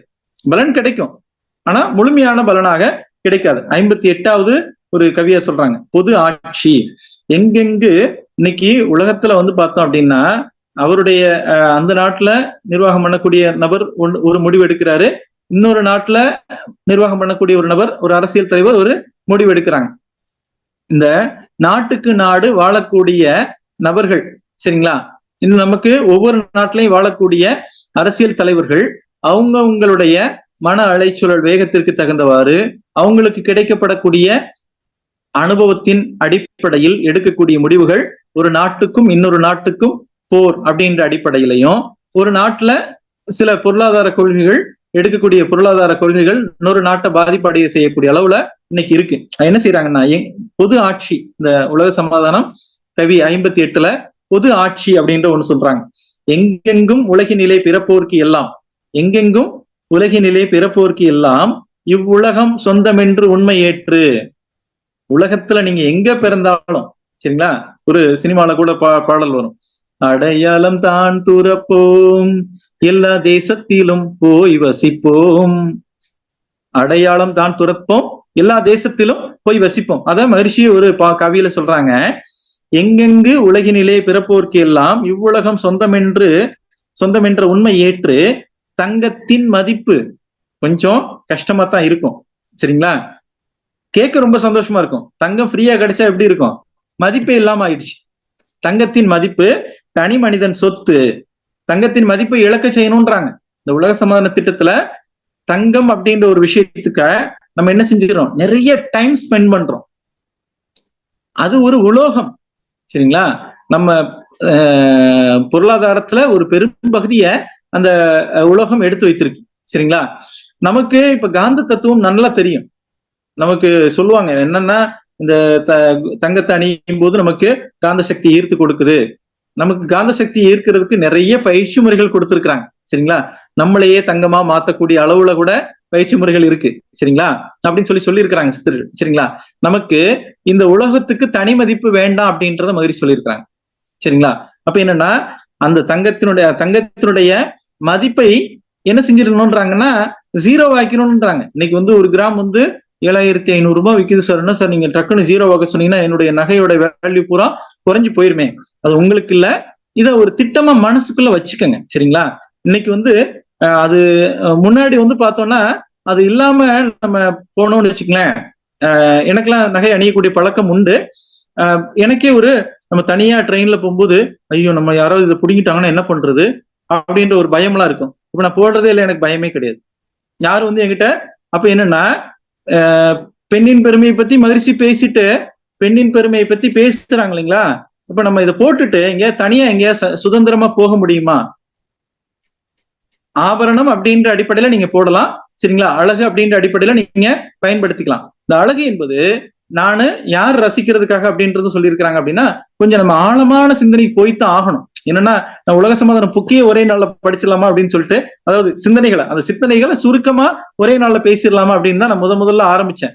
அப்ப சொல்லும் போது இந்த கருத்துக்கள் முழுமையாக போய் சேரல அப்படின்றதுக்கு அப்புறம் அதை மேக்சிமம் சொல்லிக்கிட்டு தான் வந்தேன். சொல்லிக்கிட்டு இருக்கும்போது அதை முழுமையா போகல அப்படின்ற இடத்துலதான் ஓகே டைமும் ஆயிடுச்சு. அந்த டைம் அதை பேசும்போது கொஞ்சம் டைமும் ஆயிடுச்சு. அப்ப அங்க அம்மா அன்னைக்கு தொகுத்து வழங்கின அம்மாவே சொல்லிட்டாங்க, ஐயா இதுவே நம்ம அடுத்து பேசலாம் அப்படின்னு மாதிரி சொல்லும் போது அதை அடுத்த 2ஆம் பாகமா எடுத்தோம். இப்ப நான் இன்னைக்கு ஒரு கவிதான் சொல்லியிருக்கேன், 2வது கவிதை தான் வந்திருக்கிறேன். தங்கத்தின் மதிப்பு தனி மனிதன் சொத்து, தாய் தந்தை மக்கள் என்ற பாசம் போக்கி. சரிங்களா? இன்னைக்கு நம்ம பெரும்பாலானவர்கள் நம்ம அப்பா அம்மாவை பத்தி கவலைப்படுறோம். சரிங்களா? பிள்ளைங்களை பத்தி கவலைப்படுறோம். இல்லைன்னா அப்பா அம்மா நம்ம பெற்றோர், எங்க அப்பா அப்படி இருக்கிறாங்க, எங்க அம்மா கஷ்டப்படுறாங்க அப்படின்னு அவங்கள பத்தி கவலைப்படுறோம். அடுத்தது என்ன செய்யறோம்னா, என்னுடைய குழந்தைகள் அப்படின்றத பத்தி தான் நம்ம கவலைப்படுறோம். ஆனா அவங்கவுங்க அளவுல என்ன செய்யறாங்கன்னா ரொம்ப சந்தோஷமா தான் இருக்கிறாங்க. சரிங்களா? தனிப்பட்ட முறையில நீங்க கொஞ்சம் ஆழமா அவங்கள போய் பாத்தீங்கன்னு வச்சுங்களேன், நீங்க உங்களுக்குள்ளாகவே போய் பாருங்க. சரிங்களா? நானு என்னுடைய தேவையை பூர்த்தி பண்றதுல நான் எப்பவுமே குறை வச்சுக்கிறதே இல்லை. இதே போலதான் எல்லா உயிர்களும். சரிங்களா? அப்ப அவங்க சந்தோஷமா தான் இருப்பாங்க. அவங்களுக்கு எப்ப எது தேவையோ, வள்ளலார் சொல்லுவாங்க இல்லைங்களா, எங்கெங்கு இருந்து உயிர் எது வேண்டினும் அங்கெங்கு இருந்தாலும் அருட்பெரும் ஜோதி. அப்ப அவங்களுக்கு என்ன கிடைக்கணுமோ இறைவன் கொடுப்பான் அப்படின்ற ஒரு முழுமையான விளக்கம் நமக்கு கிடைச்சிருச்சு. சரிங்களா? இன்னமும் நான் அவங்களுக்காக எதுவும் கேட்க வேண்டிய அவசியம் இல்லை. எங்க அப்பா அம்மா கஷ்டப்படுறாங்க, என்னுடைய குழந்தைகள் கஷ்டப்படுவாங்க அப்படின்ற என்ன செய்ய தேவையில்லை, நம்ம வருத்தப்பட தேவையில்லை. என்ன சொல்றாங்கன்னா, நீ உலக குடும்பமாக மாற்றிக்கொள் அப்படின்றாங்க. அதுக்காக என்ன சார் நான் பாசமே இல்லாம இருக்க முடியுமா அப்படின்னா, நீங்க பார்க்கக்கூடிய அனைவருமே உங்களுடைய உறவுகள் தான். நீங்கள் பார்க்கக்கூடிய அனைவருமே உங்களுடைய பெற்றோர், உங்களுடைய சகோதரி, உங்களுடைய சகோதரன். அனைத்து உயிரும் ஒன்று என்ற அடிப்படையில் ஆற்றும் கடமை எல்லாம் ஆற்றும் செயலெல்லாம் அன்பின் செயலாகும்னு சொல்றாங்க. சரிங்களா? நீங்க வெறும் என்ன செய்ய முடியாது, தத்துவமா கேட்டீங்கன்னா புரியாது. பயிற்சியா மாத்தினா என்னமா மாறும்? எல்லோருக்கும் அனைத்து உயிரும் ஒன்று என்ற அடிப்படையில் நான் என்னுடைய செயலை மாற்ற முடியும். அப்ப அனைத்து உயிரும் ஒன்றுன்றதை நான் உணரணும்னா ஆழ்ந்து இந்த தத்துவங்களை புரிந்து கொள்வதற்கு எனக்கு அடிப்படையில் தவம் என்பது தேவை. இல்லைன்னா நம்ம மன்றத்துக்கு போனாலுமே எனக்கு அவங்கள பிடிக்காது சார், இவங்களை பிடிக்கும் சார், அவங்கள பிடிக்காது சார், அவங்க சரி சார், இவங்க தப்பு சார், இப்படித்தான் நம்ம பேசிட்டு இருப்போம். அந்த காரணமா வச்சு மன்றத்துக்கும் போக மாட்டோம். மறுபடியும் முதல்ல சொன்ன பாத்தீங்களா, அந்த பரமபதத்துல லேடர்ல இருந்து கடைசியில கீழே வந்துருவோம். வாழ்க்கையில நம்ம எந்த இடத்துல மனவளக்கலை ஆரம்பிச்சோமோ அதே இடத்துக்கு வந்துருவோம். அப்ப என்ன சொல்றாங்கன்னா, தங்கத்தின் மதிப்பு தனி மனிதன் சொத்து. இது என்னன்னா, இப்ப எங்க தாத்தா சொத்து வாங்கி போட்டார், அந்த ஊர்ல நான் போய் வசிக்க முடியல. சரிங்களா, எங்க அப்பா வாங்கி போட்டாரு, அந்த ஊர்ல என்னால வசிக்க முடியல. நான் வாங்கி போடுற இடத்துல என் பையன் இந்த நாட்டுல கூட இருப்பாரான்னு தெரியாது. சரிங்களா, என் பேரை அதுவும் தெரியாது, இந்த கண்டத்துல இருப்பாரான்னு தெரியாது. சரிங்களா, அப்ப இந்த தனி மனிதன் அப்படின்னு சொல்லக்கூடிய நமக்கு என்னன்னா புரிஞ்சுக்கிறது தான் விஷயம். நம்ம இன்னைக்கே ஒட்டுமொத்தமா நீங்க முழுமையாக மாத்திக்கங்க அப்படின்ற விஷயம் இல்ல. நாம நம்முடைய கடமை என்ன அப்படின்ற விஷயத்த உணர்ந்து கொள்ள வேண்டும். என்னுடைய கடமைய நான் நம் கடமை அறவாழ்வில் நாட்டத்தை சிறக்கட்டும்னு சொல்லிடுறோம். கடைபிடிக்க வேண்டும், நடைமுறைக்கு கொண்டு வர வேண்டும். முடிந்தவரை நம்ம அதை நடைமுறையில கொண்டு வர்றதுக்கு ஒரு பெரிய திட்டம் கொடுத்திருக்கிறாங்க. ஒவ்வொருத்தரும் ஒரு சிறிய அளவுல எடுத்துக்கிட்டோம் அப்படின்னாலுமே அது பெரிய அளவுல அது விரிவடையும். அப்ப நம்ம ஏற்கனவே நமக்கு கிட்டத்தட்ட வெறும் 18,000 ஆசிரியர்கள் தான். தனி மனிதன் இந்த கவி மட்டும் முடிச்சிடறேன். அதாவது தங்கத்தின் மதிப்பு தனி மனிதன் சொத்து, தாய் தந்தை மக்கள் என்ற பாசம் போக்கி அங்கங்கும் தொழில் சமையல் பொதுவாய் செய்து.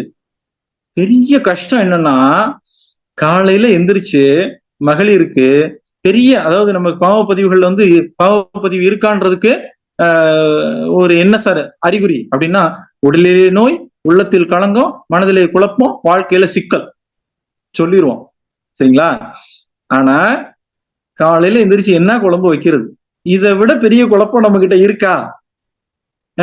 இதான் பெரிய குழப்பம். இன்னைக்கு காலையில என்ன குழம்பு வைக்கிறது அப்படின்னு ஆரம்பிக்கிற குழப்பம் தூங்குற வரைக்கும் போக மாட்டேங்குது. நாளைக்கு என்ன குழம்பு வைக்கிறதுன்றது ஆரம்பிச்சிருது. சரிங்களா, அப்ப என்ன செய்யறாங்கன்னா, பொதுவாய் செய்ய சொல்றாங்க. எதை? அங்கங்கும் தொழில் சமையல் பொதுவாய் செய்ய சொல்றாங்க. தொழில கூட நீ உனக்குன்னு செய்யாத, சமுதாயத்துக்காக செய்கின்றாங்க. தொழில் சமையல் பொதுவாய் செய்து ஆன்மீக நாட்டமுடன் வாழ்வதற்கு ஏற்ற எங்கள் நாடு என்று எவரும் பிரித்து சொல்ல இடமில்லா உலக பொது ஆட்சி காண்போம். இது என்னுடைய நாடுன்னு சொல்லக்கூடியதுக்கு, ஏன்னா நீங்க உங்கள் நாடு அப்படின்னு சொல்லி சொன்னோம்னா, இன்னைக்கு ஏதோ ஒரு நாட்டுல உற்பத்தி ஆகக்கூடிய மொபைல் போனை நாம பயன்படுத்துறோம். அந்த போன் மூலமா தான் இப்ப நாம பேசிட்டு இருக்கிறோம். ஏதோ ஒரு நாட்டுல உற்பத்தி ஆகக்கூடிய கம்ப்யூட்டர் மூலமா தான் அதுல ஒவ்வொரு கருவிகளும் ஒவ்வொரு நாட்டுல இருந்து உற்பத்தி ஆகுது. அப்ப இது என்னுடைய நாடு இங்க அப்படின்னு சொல்லக்கூடிய விஷயங்கள், அந்த எல்லை கட்டிய மனநிலை அப்படின்னு சொல்லக்கூடியது இருந்தால் நாம இன்னைக்கு அனுபவிக்கக்கூடிய எந்த வாழ்க்கை வசதிகளையும் பயன்படுத்த முடியாது. மொபைலா இருக்கட்டும், பஸ்ஸா இருக்கட்டும், காரா இருக்கட்டும், நீங்க பயன்படுத்தக்கூடிய எந்த ஒரு பொருளையுமே நான் முழுமையாக அனுபவிக்க முடியாது. அப்ப இந்த எல்லை கட்டிய மனநிலையிலிருந்து விரிவாக்கி என்னுடைய உலகம், நான் இந்த உலகத்துல வாழக்கூடிய அனைத்து உயிர்களுக்குமான ரெப்ரசன்டேட்டிவ். சரிங்களா, அப்ப நான் அந்த ஒரு சிந்தனையில எடுத்துக்கிட்டு நான் சிந்திக்கும் பொழுது என்னவாக இருக்கும் அப்படின்னு சொல்லி கேட்டோம்னா, என்னுடைய சிந்தனை மேன்மை பெறும். என்னுடைய வாழ்க்கையில இப்ப நீங்க கேக்குறீங்க இல்லையா, எனக்கு அந்த குழந்தை நல்லா இருக்கணும், இவங்க உடம்பு சரியா இருக்கணும், அவங்க படிக்கணும், இதெல்லாம் தன்னால நடக்கும். ஏன்னா உங்களுடைய குருவினுடைய நோக்கத்தை ஏன்னா உங்க வாழ்க்கை என்னைக்கோ முடிஞ்சு போயிடுச்சு, அதெல்லாம் என்னைக்கோ முடிஞ்சே போச்சு. சரிங்களா, அத எக்ஸ்டெண்ட் பண்ணி கொடுத்துருக்காங்க. குரு எக்ஸ்டெண்ட் பண்ணி கொடுத்துருக்காங்க. சரிங்களா, அந்த எக்ஸ்டென்ஷன் லைஃப நீங்க குருவோட நோக்கத்துக்காக ஸ்பெண்ட் பண்ணுங்க. அப்ப உங்களுடைய லைஃப் எக்ஸ்பான்ஷன் ஆயிட்டே போயிட்டு இருக்கும். உங்களுடைய லைஃப் எக்ஸ்பான்ஷன் ஆகும், லைஃப் ஸ்டைல் எக்ஸ்பான்ஷன் ஆகும், ஹெல்த் எக்ஸ்பான்ஷன் ஆகும், எக்கனாமிக்கல் எக்ஸ்பான்ஷன் ஆகும். இதெல்லாம் நீங்க அவங்களுக்கு வேலை செஞ்சீங்கன்னா உங்களுக்கு அவர் வேலை செய்வார். இது குருவுக்கு நீங்க வேலை செய்யுங்க, உங்களுக்கு அவங்க வேலை செய்வாங்க. சரிங்களா, குருவோட நோக்கத்தை நீங்கள் நிறைவு செய்தால் உங்களுடைய வாழ்க்கைக்கு குரு பொறுப்பாவார். உங்களுடைய வாழ்க்கை நிச்சயமாக மேம்படும், நிச்சயமாக நிறைவாக வாழ முடியும். சரிங்களா, அந்த வகையில இன்னைக்கு கொஞ்சம் ஒரு 2 தலைப்புகளை மட்டும்தான் நம்ம எடுத்திருக்கிறோம், 2 கவிகளை மட்டும்தான் எடுத்திருக்கிறோம். உலக சமாதான கவியில 2 கவிதை நம்ம எடுத்திருக்கிறோம். கொஞ்சம் புத்தகத்தை எடுத்து நம்ம ஆழமா சிந்தனை பண்ணுவோம். எப்பொழுதெல்லாம் வாய்ப்பு கிடைக்கும் போதும் அப்பொழுதெல்லாம் மன்றத்துக்கு வர்றது ஒரு பெரிய சர்வீஸ். சரிங்களா, மன்றத்துக்கு நீங்க போறது ஒரு பெரிய சர்வீஸ். அங்க போய் தவம் பண்றது ஒரு சர்வீஸ். முடிஞ்சா ஒருத்தருக்கு தீட்சை கொடுக்கறது சர்வீஸ், ஒருத்தருக்கு உடற்பயிற்சி சொல்லி கொடுக்கறது சர்வீஸ். சரிங்களா, மன்றத்துக்கு போறதுதான் முதல் சர்வீஸ். அதுக்கப்புறம் நீங்க அங்க போய் உட்கார்ந்து தவம் பண்றது, உடற்பயிற்சி சொல்லி கொடுக்கறது, அதுக்கப்புறம் சரிங்களா. சும்மா போயிட்டு வந்தீங்கன்னாலே ஒரு தவ மையத்தையும் ஒரு அறிவு திருக்கோயிலையும் ஒரு அறக்கட்டளைகளையும் நீங்கள் ஆக்டிவா வச்சிருக்கிறதுக்கு யூ ஆர் தி பார்ட்டிசிபென்ட் அப்படின்றத விஷயத்தை தெரிஞ்சுக்கங்க. நீங்க ஒரு பெரிய ஒரு மகானுடைய ரெப்ரசன்டேட்டிவா இருக்கிறீங்க. ஒரு உலக சமாதானம் அப்படின்ற ஒரு மிகப்பெரிய திட்டத்தை, ஒரே ஒரு நோக்கத்தை தன்னுடைய வாழ்நாளாக எடுத்துக்கொண்டு, தன்னுடைய வாழ்நாள் நோக்கமாக எடுத்துக்கொண்டு முழுவதும் தன்னுடைய வாழ்நாளை அர்ப்பணித்த ஒரு மிகப்பெரிய மகானுடைய ரெப்ரசன்டேட்டிவா இருக்கிறோம் அப்படின்னு எடுத்துக்கிட்டோம்னா, நமக்கு இருக்கக்கூடிய சிக்கல்லாம் தன்னால சூரியனை கண்ட பனி போல விலகிவிடும். சரிங்களா. நம்ம எனக்கு அவரு சரியில்லை, இவர் சரியில்லை, என் கூட இருக்கவர் சரியில்லை, ஆபீஸ்ல வேலை பார்க்கிறவர் சரியில்லை, அந்த இந்த அங்க அறிவு திருக்கோயில்ல போனா என்னை அவரு குறை சொல்றாரு, இவர் குறை சொல்றாரு, எந்த கருத்தையும் எடுத்துக்காதீங்க. வாய்ப்புகள் உங்களுக்கு நிச்சயமாக உருவாகும்.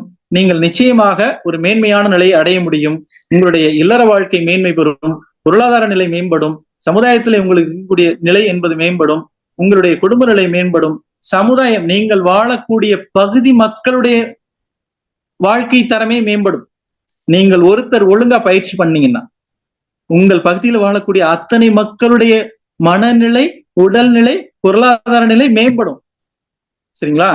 அதனால இந்த பயிற்சியை முறையாக மேற்கொண்டு, நாம் முறையாக மன்றத்திற்கு சென்று பயிற்சிகளை மேற்கொண்டு உலக மக்கள் நலமாக வாழ்வதற்கு உலக நல தொண்டன் வேதாத்திரி மகரிஷியினுடைய ரெப்ரசன்டேட்டிவா போங்க.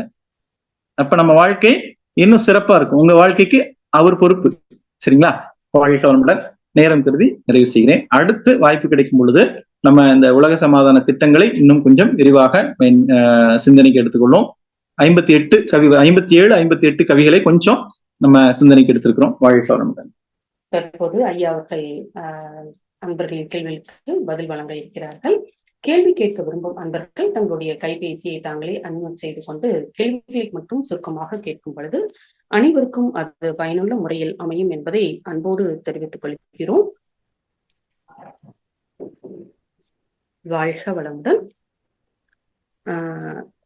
ஐயா, நீங்க வீடியோல இருக்கீங்க இல்லையா? ஓகேயா, நன்றி. வாழ்க வளமுடன் ஐயா. தங்களிடம் ஒரே ஒரு வேண்டுதல் ஐயா.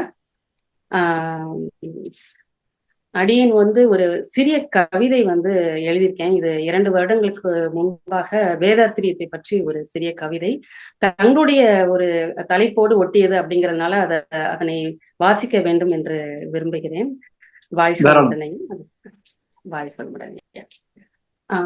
வேதாத்திரிய அமைதி பூங்கா என்கின்ற தலைப்பிலே இயற்றிய கவி. பரிணாமத்தில் வித்தெடுத்து வந்த மனிதன் உருவில் மாற்றமெடுத்து வந்ததொரு சமுதாய விலங்கு. இவன் அறிவாற்றல் வளர்ந்திருந்ததெனினும் இவன் போராட்டம் முடிவுறவில்லை. ஆசையால் பிறர் வளம் பறித்தான். ஆறறிவால் சிந்தை செய்யாமல் பெண்ணினத்தை அவமதித்து அடிமைப்படுத்தினான். தாய் வழி சமுதாயத்தை மாற்றி அமைத்தான். பெண்ணின் முன்னேற்ற சிதைவு ஒரு பக்கம், மனிதனின் பண்பாட்டு சிதைவு ஒரு மறுபக்கம். இறையுணர்த்திய மகான்கள் பலர், அறம் உணர்த்திய அறிஞர்கள் பலர், எதையுணர்த்தியும் மாற்றமறையா சிலர். ஏன் இந்த அறிவு குறைபாடு? உண்மை ஆன்மீகம் உணரவில்லை. விண்ணுக்கும் விண்மீனுக்கும் கோளுக்கும் துணை கோளுக்கும் காற்றுக்கும் நெருப்புக்கும் நீருக்கும் நிலத்துக்கும் தாவரம் யாவைக்கும் ஊர்வன பரப்பன நீந்துவன யாவுக்கும் எனக்கும் உனக்கும் அவனுக்கும் தந்தை யார் தாய் யார்? என்றும் நிலைத்ததான சுத்த வெளியும் என்றும் இயக்க நிலையான பிரபஞ்ச ஆற்றலுமே என்றும் நம் தந்தை தாய் என்பதை என்று உணரும் இவ்வுலகம். அவ்வப்போது வந்த மகான்கள் பலர் அறவழி நிற்கச் சொல்லி இயற்றிய கவிகள் பல்லாயிரம் ஆயினும் தீய சக்திகளின் ஆதிக்கம் கூடிப்போச்சு, ஊன்றி போச்சு. அன்பும் அறமும் வேண்டுமென்றனர் நம் முன்னோர்கள். ஒழுக்கமின்மை நேர்மையின்மை கூடிப்போக சமுதாய துன்பம் கூடிப்போச்சு. பின் வந்தார் நம் மகான் வேதாத்திரி. என் செய்தார் நம் மகான் வேதாத்திரி? உலகில் அமைதி பூங்காவை நிலவ உலகெங்கிலும் தூவினார் நல் வேதாத்திரிய வித்துக்களை. நாமும் ஆசான் காட்டிய பாதையில் அனுதினமும் வளர்த்து காட்டினோம். அனுதினமும் அவை வளர்ந்த போதிலும் அவற்றிற்கு ஐநாவின் ஊன்றுகோல் எனும் உரம் தேவையாச்சு.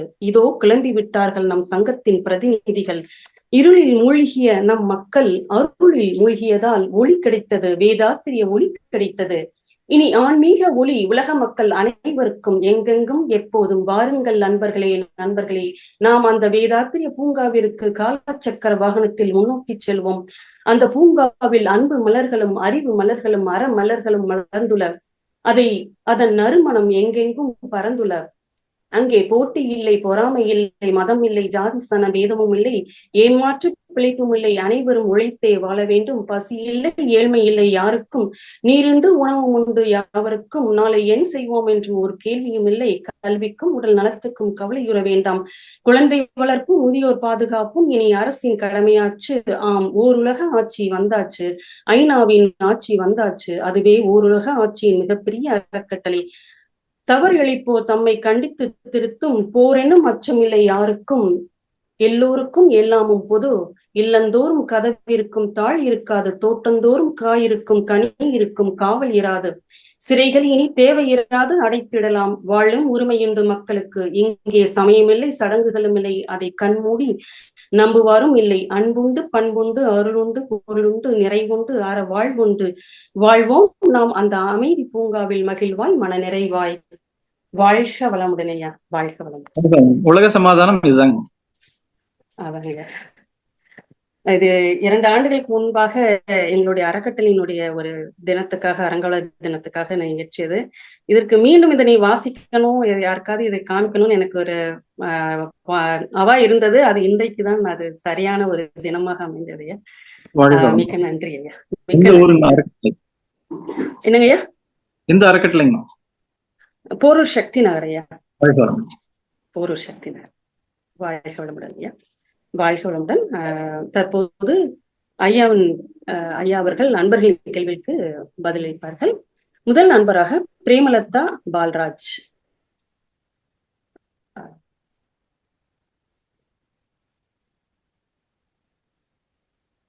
வாழ்க வளமுடன். நீங்க அன்மியூட் பண்ணிட்டு பேசலாம்.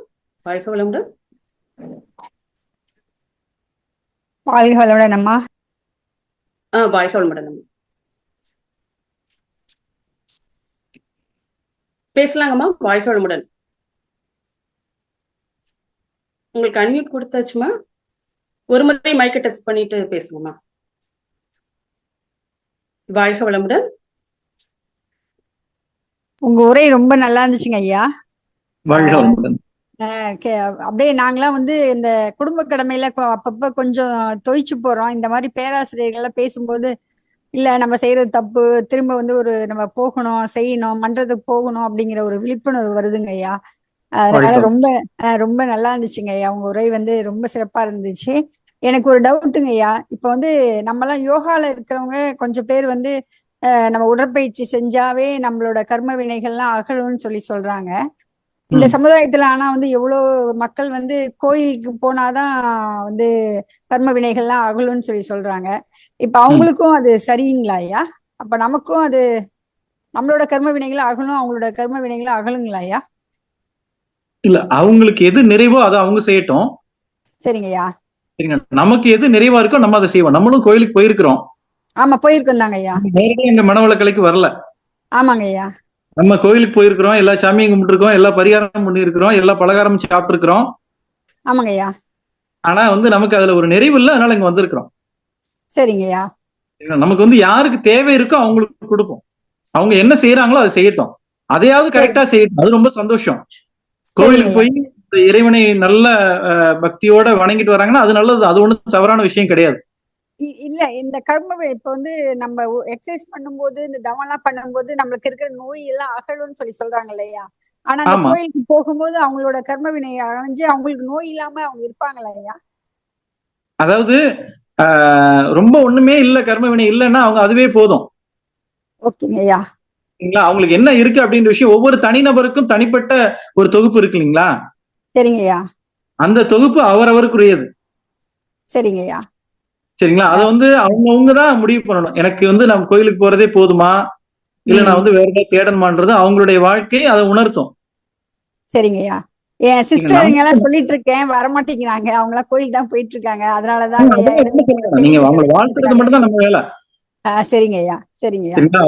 வாழ்த்துறது மட்டும்தான் நம்ம வேலையை தவிர. சரிங்கய்யா. நம்ம பாட்டுக்கு நம்ம வேலையை செய்வோம். நம்ம சந்தோஷமா இருந்தாலே போதும், வேற ஒண்ணும் இல்ல. சரிங்கய்யா. சரிங்கய்யா. கோயிலுக்கு அவங்க கூட போய் அவங்க கூட உட்காந்து நல்லா ஜாலியா உட்காந்துட்டு வந்துடணும். அங்க போய் தவம் பண்ணிட்டு வந்துடணும். சரிங்க ஐயா, சரிங்க ஐயா, வரமாட்டேன்னு சொல்லாதீங்க. கோயிலுக்கு நான் கூப்பிட்டேன்னா நேரம் இருக்கு, வாய்ப்பு இருக்குன்னா போயிட்டு வந்துருங்க. சரிங்க ஐயா, சரிங்க ஐயா, அங்க போய் நல்லா தவம் பண்ணுங்க. அங்க வர்றவங்க எல்லாரும் நல்லா இருக்கணும்னு வாழ்த்துங்க. சரிங்க ஐயா, நீங்க அந்த இறைத்தன்மையோட ஆயிட்டீங்கன்னா நீங்க சொல்றத அவங்க தன்னால கேட்டுருவாங்க. சரிங்க ஐயா, சரிங்க ஐயா. வாழ்க வளமுடன். வாழ்க வளமுடன். ரொம்ப நன்றிங்க ஐயா. நன்றிங்க அம்மா. வாழ்க வளமுடன். வாழ்க வளமுடன் அம்மா. நன்றி அம்மா. வாழ்க வளமுடன். அடுத்ததாக பாப்பு அம்மா அவர்களை அன்போடு அழைக்கின்றோம். வாழ்க வளமுடன் அம்மா. பாப்பு அம்மா.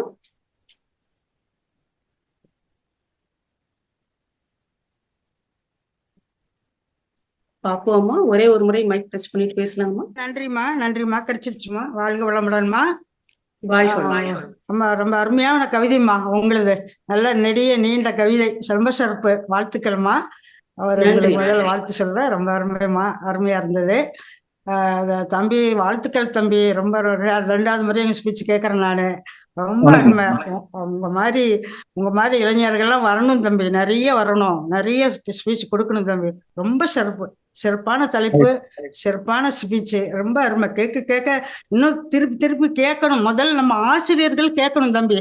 18,000 பேர் இருக்கிறோம், இத்தனை பேரும் கேட்கணும் உங்க ஸ்பீச்சை. மன்றத்துக்கு வர மாட்டேங்கிறாங்க. ஆமா, உணர்வா எடுத்திருந்தா நம்ம அத்தனை பேரும் கொண்டு போய் சேர்த்தாலே போதும். சீக்கிரம் மகர்ஷினர் கனவு கொண்டாட முடியும் இல்லைங்களா தம்பி? அவ்வளவு சிறப்பா இருந்தது. ரொம்ப தம்பி, ரொம்ப நல்லா இருந்தது. அது கடைசியா சொன்னீங்க பாருங்க, எல்லாருமே நம்ம ரெப்ரசன்டேட்டிவ், மகர்ஷியினுடைய ரெப்ரசன்டேட்டிவ். சூப்பர். ரொம்ப அது மாதிரி நம்ம மன்றத்துக்கு போறதே ஒரு சர்வீஸ், நீங்க தவம் பண்றதே சர்வீஸ். நீங்க ரொம்ப அருமை. அதெல்லாம் கட்டாயம் அப்படி நம்ம போகணும். வாய்ப்பு கிடைக்கிறப்ப எனக்கெல்லாம் 77 வயசு ஆகுது தம்பி. முடிகிறப்ப போய் ஒவ்வொரு வகுப்பு எடுக்கிறேன், எந்த இடத்துல பண்ணிட்டு இருக்கிறேன், எல்லாம் சொல்லிட்டு இருக்கிறேன். நம்ம உணர்வா எடுத்ததுனால நீங்க சொன்ன மாதிரி நமக்கு நிறைய மாற்றம் வருது. அப்படி உணரணும் தம்பி. முதல்ல நம்ம ஆசிரியர்கள் எல்லாரையும் திருத்தி கொண்டு வரணுங்கிறதா என்னுடைய ஆசை தம்பி. வாழ்த்துக்கள் தம்பி. அந்த மாதிரி இவங்கெல்லாம் பேசுங்க தம்பி, எல்லாரையும் இழுத்து கொண்டு வாங்க. ரொம்ப சந்தோஷமா இருக்கு தம்பி. வாழ்த்துக்கள் தம்பி. திருப்பி கேட்கணும் உங்களுக்கு. வாழ்க வளமுடன். வாழ்த்துக்கள். வாழ்க வளமுடன் அம்மா. நன்றி அம்மா. வாழ்க வளமுடன் அம்மா. அடுத்ததாக வளர்மதி அம்மா அவர்களை அன்போடு அழைக்கின்றோம். அம்மா பேசலாங்கம்மா. வாழ்க வளமுடன். வாழ்க வளமுடன் அம்மா. இணைப்புக்கு நன்றி. மிக சிறப்பாக இருந்தது அம்மா உங்க கவி. நன்றி அம்மா. ஐயா, வாழ்க வளமுடன். சொல்ல வார்த்தை இல்லை. ரொம்ப ஒரு யதார்த்தமான ஒரு ஸ்பீச். அந்த உலக சமாதானம் அப்படிங்கிறது ஃபர்ஸ்ட் குடும்ப அமைதி தான் நமக்கு முக்கியம். அதுவும் மனவளக்கலையில இருக்கவங்க கண்டிப்பா ஒன்னையும் நம்ம மகான் அவ்வளவு ஒரு உணர்ந்து கொடுத்திருக்காரு. அதை நம்ம ஒண்ணு உணர்ந்து செய்தோம்னாலே நம்ம எல்லாம் சிறப்பா அமையுன்றது என்னுடைய கருத்து. ரொம்ப மிக்க நன்றி. வாழ்த்துக்கள். தெளிவா இருந்தது உங்க உரை. எந்த ஒரு குழப்பமும் இல்லை, எனக்கு கேள்விகளும் இல்லை. நன்றி ஐயா. வாழ்க வளமுடன். வாழ்த்துக்கள். வாழ்க வளமுடன். வாழ்க வளமுடன் அம்மா. நன்றி அம்மா. அடுத்ததாக உமையாள் அம்மா அவர்களை அன்போடு அழைக்கின்றோம். உமையாள் அம்மா, நீங்க உங்களுக்கு அன்மியூட் கொடுத்தாச்சு, நீங்க பேசலாங்கம்மா. அம்மா, வாய்ப்புக்கு நன்றிம்மா. வாழ்க வளமுடன்மா. ஐயா, வாழ்க வளமுடன் ஐயா. வணக்கம் ஐயா. ஐயா, நீங்க நல்ல சிறப்பா சொல்லியிருந்தீங்க ஐயா. நம்ம ஒவ்வொருவரும் இன்டர் கனெக்டட். நம்ம ஒவ்வொருவரும் இந்த உலக சமாதானத்துக்கு இது பண்ணணும். இப்போ ஒரு ஊர்ல ப்ரொடியூஸ் பண்ண கம்ப்யூட்டரை நம்ம யூஸ் பண்ணிட்டு இருக்கோங்க ஐயா. அதே மாதிரி இப்போ உலகத்துல வார்லாம் வந்துகிட்டு இருக்கு. அவங்க அங்க கஷ்டப்படுறாங்க. அங்க உலகத்துல ஒரு மனிதன் பட்னியா இருக்கான், அவன் கஷ்டப்படுறதுனால நமக்கு என்ன அப்படின்னு நினைக்கிறோம். அப்படி கிடையாது. எல்லாரும் நம்ம ஒருத்தர் லிங்க்டா இருக்கோம். அதனால நம்ம யாரு இது பண்ணாலும் நமக்கு கஷ்டம் அப்படிங்கறத நல்லா புரிஞ்சுட்டு நம்ம உலக சமாதானம் எல்லாருக்கும் வந்ததுன்னா எல்லாருமே பயனடைகிறோம் அப்படிங்கறது நல்லா தெரிஞ்சுதுங்க ஐயா. நன்றிங்க ஐயா. வாழ்க வளமுடன். வாழ்க வளமுடன். அம்மா, நன்றிங்க. நன்றி அம்மா. நன்றி அம்மா. வாழ்க வளமுடன் அம்மா. அடுத்ததாக சபரீஷ் சுந்தர வடிவேல் ஐயா அவர்களை அன்போடு அழைக்கிறோம். நீங்க பேசலாங்க ஐயா. அம்மா, வாழ்க வளமுடன் அம்மா. வாழ்க வளமுடன் ஐயா. ரொம்ப சிறப்பா இருந்ததுங்க ஐயா. உங்க உரை ரொம்ப தெளிவா இருந்தது. நீங்க ரொம்ப உங்க லெவலே வேற இல்ல, சூப்பரா இருந்தது. ரொம்ப எக்ஸலண்ட்.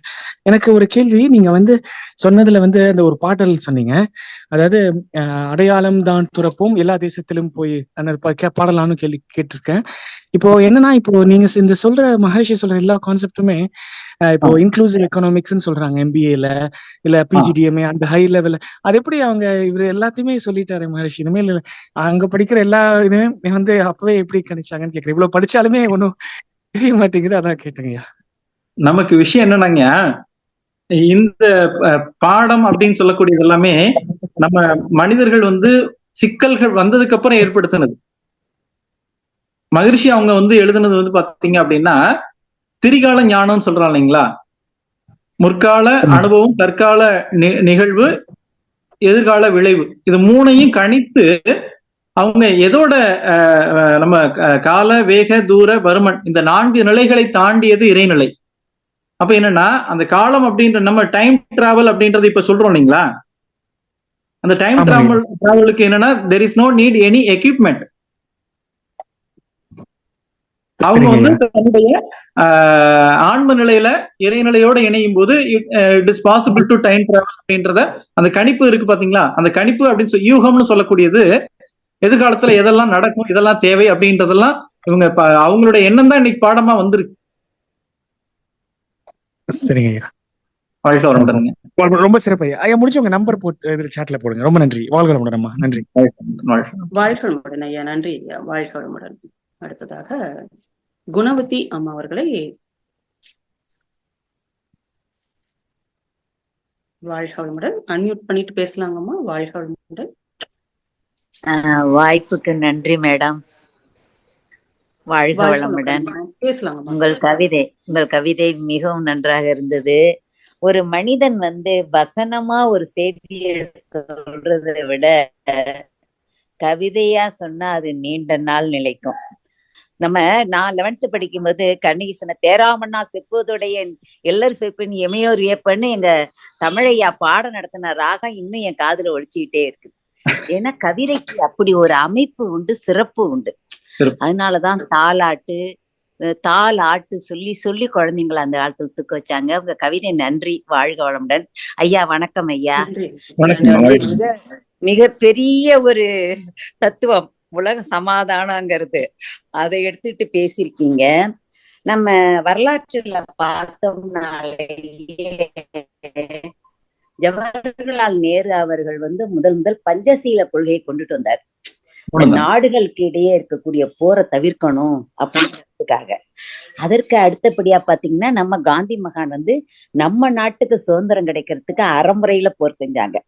அதுக்கெல்லாம் அப்புறம் நம்ம வேதாத்ரி மகரிஷி அவர்கள் அந்த அணு விஷம் நாடகத்தை அவ்வளவு அற்புதமா கொடுத்திருக்காங்க. இந்த உலக சமாதான புத்தகத்தை படிச்சேன். மகரிஷி ஐயாவுடைய அந்த புத்தகங்கள் அனைத்திலுமே குடும்ப அமைதியிலேருந்து தான் எல்லாம் வருங்கிறது வரும். உங்களுடைய இதுல வந்து நிறைய பேர் வந்து எந்த தூரம் ஆழ்ந்து கேட்டாங்க அப்படிங்கறது எனக்கு தெரியல. ஆனா அது வேறு ஒன்றனுமே ஐயா. பாருங்க வரைக்கும் அந்த உக்ரைன் போர் பாருங்க, அப்படியே ஒரு ஹாஸ்பிட்டல்ல குண்டை போட்டு அங்க குண்டை போட்டு அந்த ரத்த ஆறு ஓடிட்டு இருக்குது பாருங்க. அதை நினைச்சா மனசு கஷ்டமா இருக்குது. இப்ப சமீபத்துல பாருங்க நம்ம நாட்டுல தமிழ்நாட்டுல எவ்வளவு அமைதியான ஒரு சூழ்நிலையிலேயே ஆசிரியரை இது பண்றது, புத்தரு பட்டுக்கோட்டைக்கு பக்கத்துல என்ன ஒரு வேதனை. இதுக்கெல்லாம் பேஸ் வந்து அமைதியின்மைதான். அந்த அமைதியை வந்து குடும்பத்திலையும் அதற்கு பள்ளிக்கூடங்கள்லயும் அதுக்கப்புறம் நாட்டிலையும் கொண்டுட்டு வரணும். நல்லா இருந்தது உங்களோட ஸ்பீச். வாழ்த்துக்கள். வாழ்க வளமுடன். இதுக்கு ஒரு ஸ்டெப்ப நம்ம எல்லாம் சேர்ந்து எடுக்கணும் ஐயா. நிச்சயமா நிச்சயமாங்க. உலகம் முழுக்க விரைவில் சென்றடையும். அதற்கான முன்னெடுப்பா நம்ம வேதாத்திரியம் அப்படின்றத அடுத்த லெவலுக்கு கொண்டு போறதுக்கான முன்னெடுப்புகள் நடந்துட்டு இருக்கு. ஆமாங்க. நல்லது. வாழ்க வளமுடன். உங்களை வாழ்த்தணும் தான். என்னை விட நீங்க நிச்சயம் சின்னவராதான் இருக்கீங்கன்னு நினைக்கிறேன். வயது எனக்கு 69. அந்த கல்வி துறையில தான் நான் இருந்தேன். 18 ஆண்டுகள் ஆசிரியை, அப்புறம் பிரதாரி ஆசிரியை, அப்புறம் தலைமை ஆசிரியர், அதுக்கப்புறம் AUO. மகரிஷியை பத்தி அவங்கள்ட்ட நேரா வாழ்த்து வாங்கிதான் எம்பில் பண்ணியிருக்கேன். இருந்தாலும் கூட இப்ப நியூஸ் பார்த்தாலே மன அமைதி போயிடுதையா.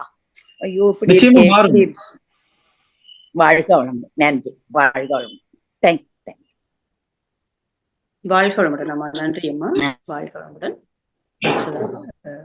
முருகேசன் ஐயா அவர்களை அன்போடு அழைக்கின்றோம். வாழ்க வளமுடன் ஐயா.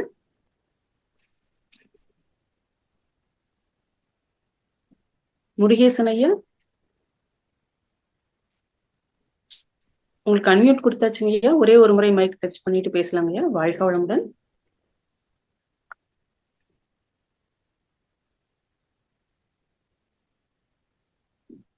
வாழ்க வளமுடன் ஐயா. முருகேசன் ஐயா.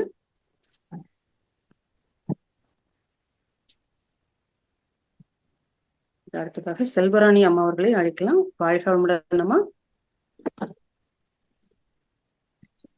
வாழ்க வளமுடன் அம்மா. பேசலாங்கம்மா. வாழ்க வளமுடன் ஐயா. வாழ்க வளமுடன் ஐயா. வணக்கம். வாழ்க வளமுடன் ஐயா. மிகவும் சிறப்பா உலக சமாதான கவி நல்லா சொன்னீங்க ஐயா. உண்மையாலுமே அனைவருக்கும் உரிய பதில்கள் எல்லாமே அதிலே இருக்குங்கிறது அம்மா பாப்பம்மா சொன்னாங்க. நாமக்கல்ல இருந்து அவங்க பேசியிருக்காங்க. அவங்களோட மாணவி நான் அவங்க கிட்ட இருந்து பயில்னேன்னு சொல்லிட்டு ரொம்ப பெருமைப்படுறேன். ஆக்சுவலா அவங்க நிறைய தொடர்ந்து கொண்டு சென்றுட்டே இருக்கணும்னு சொன்னாங்க. இந்த விஷயங்களை நான் இன்னும் ஃபாலோ பண்ணிட்டு தான் இருக்கேன். பாப்பம்மா அவங்களுக்கு நான் இதை தெரிவிச்சுக்கிறேன். என் பேர் செல்வராணி, நாமக்கல்ல தான் பயின்றேன். ஆக்சுவலா உலக சமாதான கவிதைகளை வந்து நீங்க இந்த மாதிரி நம்ம தினமும் சொல்ல சொல்ல ஏதோ ஒரு வகை ஏதோ ஒரு சொல் மற்றவர்களுக்கு போய் சேருங்கய்யா. கண்டிப்பா நம்ம இதை வெற்றிகரமா மகரிஷியோட இதை நம்ம எடுத்துட்டு போவோம். அனைத்து ஆசிரியர்களுமே எண்ணத்தை இதை விதிச்சோம்னா ஒரு நல்ல விருட்சமாக வருங்கய்யா. மிகவும் அற்புதமாக இருந்துச்சு. ஒவ்வொரு வரிகளும் செதுக்கக்கூடியதாக இருந்தது சொல்லும் போது. அருமைங்கய்யா. வாழ்க வளமுடங்கய்யா. வாழ்க வளமுடன். வாழ்க வளமுடன் அம்மா. நன்றி அம்மா. வாழ்க வளமுடன். அடுத்ததாக முருகேசன் ஐயாவை மீண்டும் அழைக்கலாம். வாழ்க வளமுடன் ஐயா. அன்மியூட் பண்ணிட்டு பேசுங்கய்யா. வாழ்க வளமுடன்.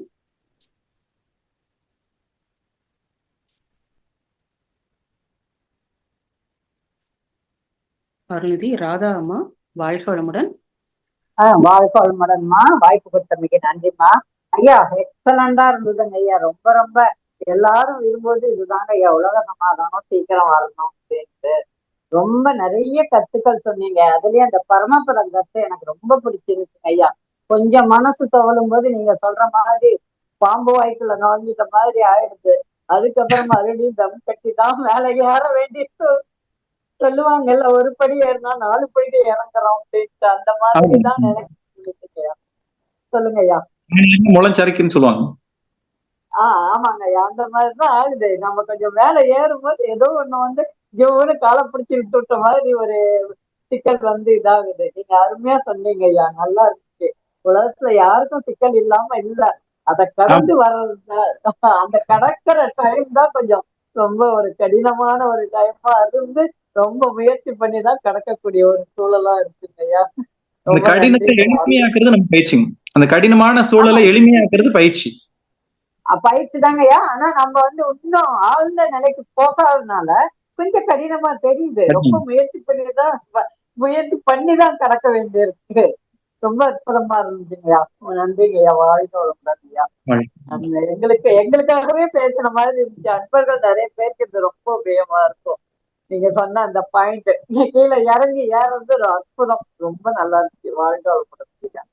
நன்றிங்கய்யா. நன்றிம்மா. வாழ்க வளமுடன். நன்றி அம்மா. நன்றி அம்மா. வாழ்க வளமுடன் அம்மா. நன்றி. முருகேசன் ஐயாவை மீண்டும் அழைக்கலாம். வாழ்க வளமுடன் ஐயா. நீங்க உங்களுக்கு திரும்ப வாய்ப்பு கொடுக்கிறோம். அன்மியூட் பண்ணிட்டு பேசுங்கய்யா. வாழ்க வளமுடன் முருகேசன் ஐயா. அன்மியூட் பண்ண மாட்டேங்கிறாங்க. செவேல்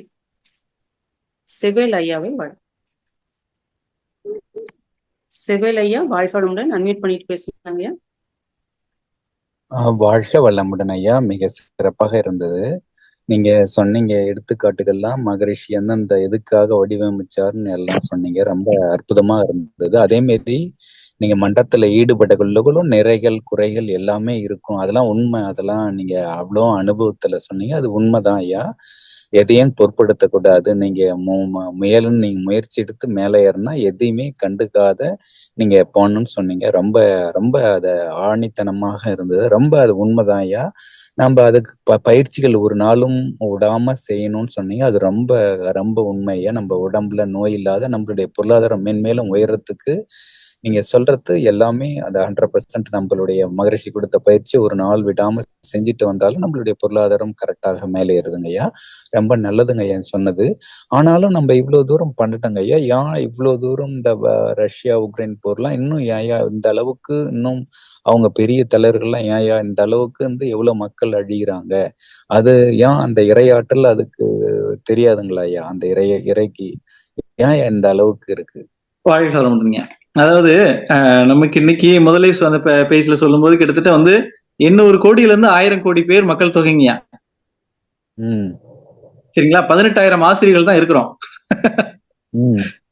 18,000 ஆசிரியர்கள்ல மன்றத்துக்கு சர்வீஸ்க்கு வர்றதுக்கு எத்தனை பேர்னு பாருங்க.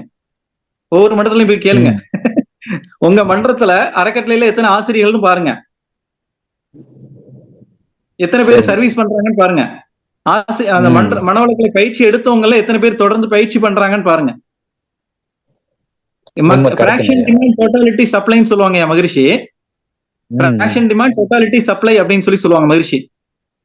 நீங்க இந்த 18,000 பேர் அப்படின்னு சொல்லக்கூடியவங்க தொடர்ந்து பயிற்சி பண்ணி இன்னைக்கு கொண்டு வந்திருந்தோம்னா, தொடர்ந்து பயிற்சி பண்ணி மன்றத்துல சர்வீஸ் பண்ணிக்கிட்டு இருந்தோம் அப்படின்னாலே நமக்கு இன்னைக்கு உலக சமுதாய சேவா சங்கம் ஆரம்பிச்சு இன்னைக்கு வரைக்கும் பயிற்சி எடுத்த அன்பர்கள் எடுத்துக்கிட்டோம்னா ஒரு 50 லட்சம் பேர் தாண்டாது. சரிங்களா? முழுமையா பயிற்சி எடுத்தவங்கன்னு எடுத்துக்கிட்டோம்னாலே, அதாவது வேதாத்திரியம் அப்படின்னு ஒரு விஷயத்த தெரிஞ்சது தகவல் கூட அவங்களுக்கு தெரியாது, பயிற்சிக்கு மட்டும் தான் வந்திருப்பாங்க. இந்த 18,000 பேர்ல இருந்து ஒரு 50,000 பேருக்கு தான் உலக சமுதாய சேவா சங்கம் அப்படின்ற ஒரு அமைப்பு இருக்கு, வேதாத்திரியம்ன்ற ஒரு விஷயம் இருக்கு அப்படின்றது எல்லாமே தெரியும். இந்த 18,000 பேர்லயும் எத்தனை பேர் தொடர்ந்து ஃபாலோ பண்றாங்க, தொடர்ந்து பயிற்சிகளை மேற்கொள்றாங்க, எத்தனை பேர் சர்வீஸ் பண்றாங்கன்ற ஒரு இது எடுத்துக்கலாம். விருப்பம் வந்து ரொம்ப கம்மியா இருக்குங்க. இந்த உலக சமாதான புத்தகத்தை எத்தனை பிரிண்ட் ஆயிருக்குன்னு முதல்ல பாருங்க. சரி. அந்த எண்ணிக்கை குறைவா இருக்கு. மகரிஷி வந்து இருக்கும்போது ஒரு நிகழ்வை நினைவுபடுத்திக்கிறேன். என்னன்னா, மகரிஷிட்ட வந்து பதிப்பகத்துல இருந்து ஒரு சின்ன ஒரு தகவலை சொல்றாங்க. என்ன தகவல்னா, ஐயா இந்த மாதிரி மத்த புத்தகங்கள்லாம் நல்லா விற்பனை ஆகுது, இந்த உலக சமாதான புத்தகம் மட்டும் அப்படியே இருக்குங்க அப்படின்னு சொல்லியிருக்காங்க. பிரிண்ட் போட்டு வச்சது அப்படியே இருக்குன்னு சொல்லிட்டு. சரிங்களா? அப்ப மகரிஷி வந்து அது ரொம்ப அவங்களுக்கு பெரிய விஷயம்லாம் அதெல்லாம் இல்ல, சாதாரணமா எடுத்துக்கிட்டு அப்படின்னா அதை யாரும் விரும்பல அப்படின்ட்டாங்க. யாரும் அதை விரும்பல. அந்த புத்தகத்தை விரும்பலன்றதுல அந்த கருத்தை உள்ள நம்ம எப்படி வேணா எடுத்துக்கலாம். அந்த உலக சமாதானன்ற ஒரு நோக்கத்தை விரும்பி இருந்தாங்கன்னா, அப்ப இந்த விரும்பக்கூடிய நபர்களுடைய எண்ணிக்கை கூட கூட கூட இந்த தற்காலத்துல நடக்கக்கூடிய நிகழ்வுகள்லாம் மாறும். அந்த எண்ணிக்கை கூடுறதா நம்ம வேலை. சரி. அதுக்குதான் நம்ம தொடர்ந்து வாழ்த்துக்கிட்டே இருப்போம். எப்பெல்லாம் ஓய்வு கிடைக்கும் போதெல்லாம் வையகத்தை வாழ்த்துறதா நம்ம வேலைங்க. நல்ல தவம் செஞ்சு வாழ்த்துறது இன்னும் கொஞ்சம் சிறப்புங்க. சரி. ஆசிரியர்கள் எண்ணிக்கை பெருகணும், மனவளக்கலை அறம் பயின்றோர்கள் பெருக வேண்டும் சொல்லியிருக்கிறாங்க. அறம் தழைக்க வேண்டும் அப்படின்றது ஆன்மீக பெரியவர்களுடைய வாக்கு. அதுக்கு நம்ம குருவோட நோக்கத்தை நம்ம நோக்கமா எடுத்து செய்வோம். நம்ம வாழ்க்கை ரொம்ப சிறப்பா இருக்கும். ரொம்ப சிறப்புங்க ஐயா. வாழ்க வளமுடன். வாழ்க வளமுடன். மிக்க மகிழ்ச்சி. ரொம்ப சிறப்பா சொன்னீங்க ஐயா. அந்த முதல்ல இருந்து கடைசி வரைக்கும் நல்லாவே அந்த எடுத்துக்காட்டுகள் ஃபுல்லா நுணுக்கங்களும் நல்லா இருந்தது. மிக்க மகிழ்ச்சி ஐயா. வாழ்க வளமுடன் ஐயா. வாழ்க வளமுடன்.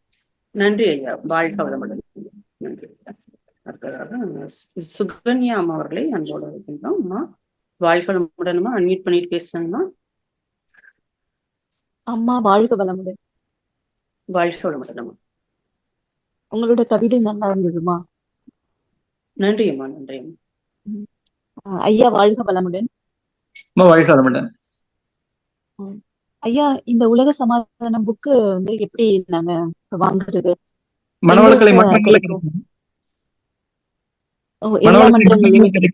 நீங்க ஆன்லைன்ல கூட வாங்கிக்கலாம். ஓகே. இப்போ நான் வந்து மஸ்கட்ல இருக்கேன். சரிங்கம்மா. இங்க உள்ள மன்றத்துல நான் கேட்டாலும் எனக்கு கிடைக்குமா? கிடைக்குங்கம்மா, நிச்சயமா கிடைக்கும். இல்லைன்னா வர வச்சு கொடுப்பாங்கம்மா. சரி. ஆன்லைன்ல நீங்க பாருங்க, நம்ம பதிப்பகத்துல இருந்தே அதை அனுப்புவாங்க. சரிங்களா? இல்ல அப்படின்னா அங்க மண்டபத்துல கேட்டீங்கன்னா அவங்க யாராவது வரும்போது டிராவல் பண்ணும்போது தபால் மூலமா கொடுப்பாங்க, வாங்கி கொடுப்பாங்க. சரிங்க. ஆ.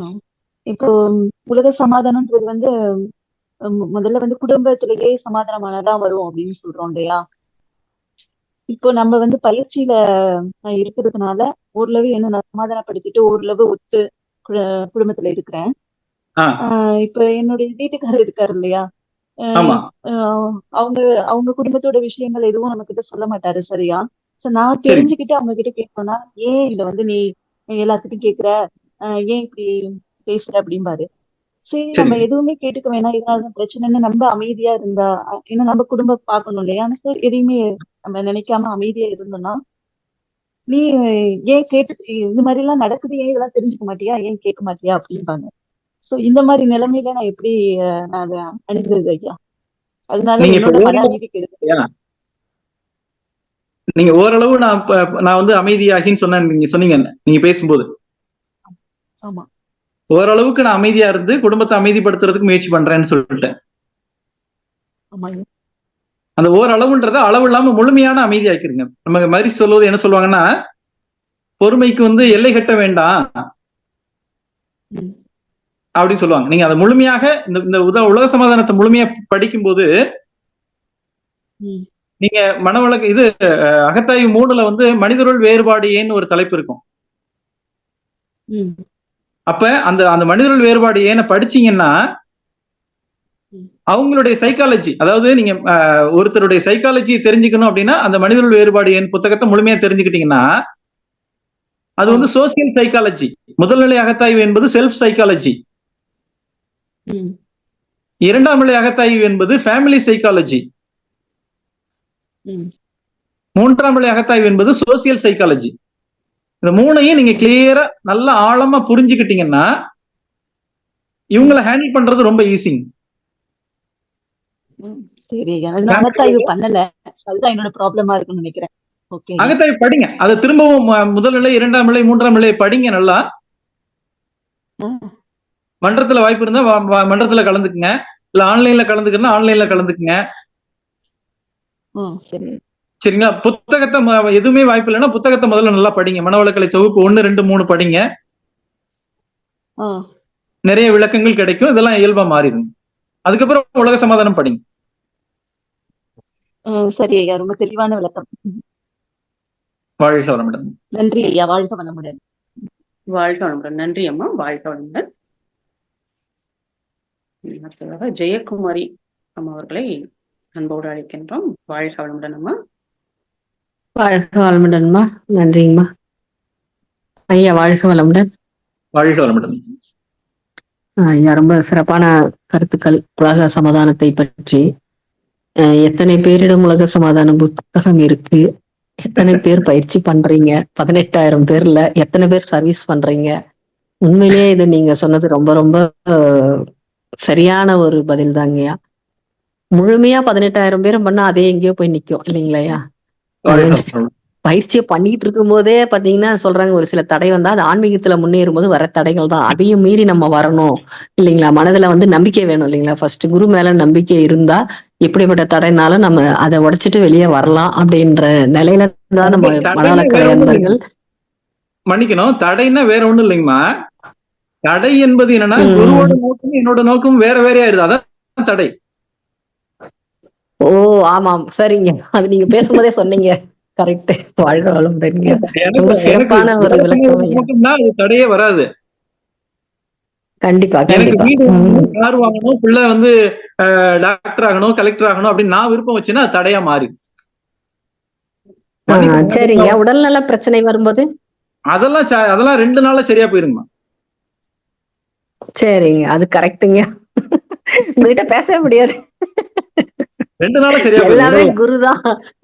அதான் ரொம்ப சிறப்பான பதிலுங்க. ரொம்ப அப்படியே அந்த எவ்வளவு பெரிய கடினமான ஒரு சூழ்நிலையை கூட உங்களுடைய பேச்சு வந்து அந்த உடச்சி அதுல இருந்து வெளியே வர மாதிரி உங்களுடைய சிந்தனைங்க. அது எப்படி சொல்றதுன்னு தெரியல. அந்த அளவுக்கு அந்த மனதை லேசாக்குற மாதிரி உங்களுடைய சிந்தனை. பிரச்சனைகள் இருந்தாலும் நம்ம குருவின் வழியில பயிற்சிகளை, மகரிஷியின் கருத்துக்களும் நம்ம கருத்தும் ஒன்னா இருக்கும்போது நம்மளால முடியும் அப்படின்றத தெளிவுபடுத்திருக்கீங்க. ரொம்ப சிறப்பான பதிலுங்க. அப்ப என்ன ஆயிருன்னா உங்க பிரச்சனை வந்து அவர் பிரச்சனையா மாறிடும். ஓ சரி சரிங்க சரிங்க. ரொம்ப சிறப்பான பதிலுங்கய்யா. மனமே ஒரு லேசானது போல இருந்தது. குருக்கு நன்றி, வாழ்த்துக்களும். வாழ்க வளமுடன் என்ற வாழ்த்துக்களும் நன்றிகளும் ஐயா. வாழ்க வளமுடன். நன்றிங்க. வாழ்க வளமுடன். வாழ்க வளமுடன் அம்மா. நன்றி அம்மா, நன்றி அம்மா. வாழ்க வளமுடன்.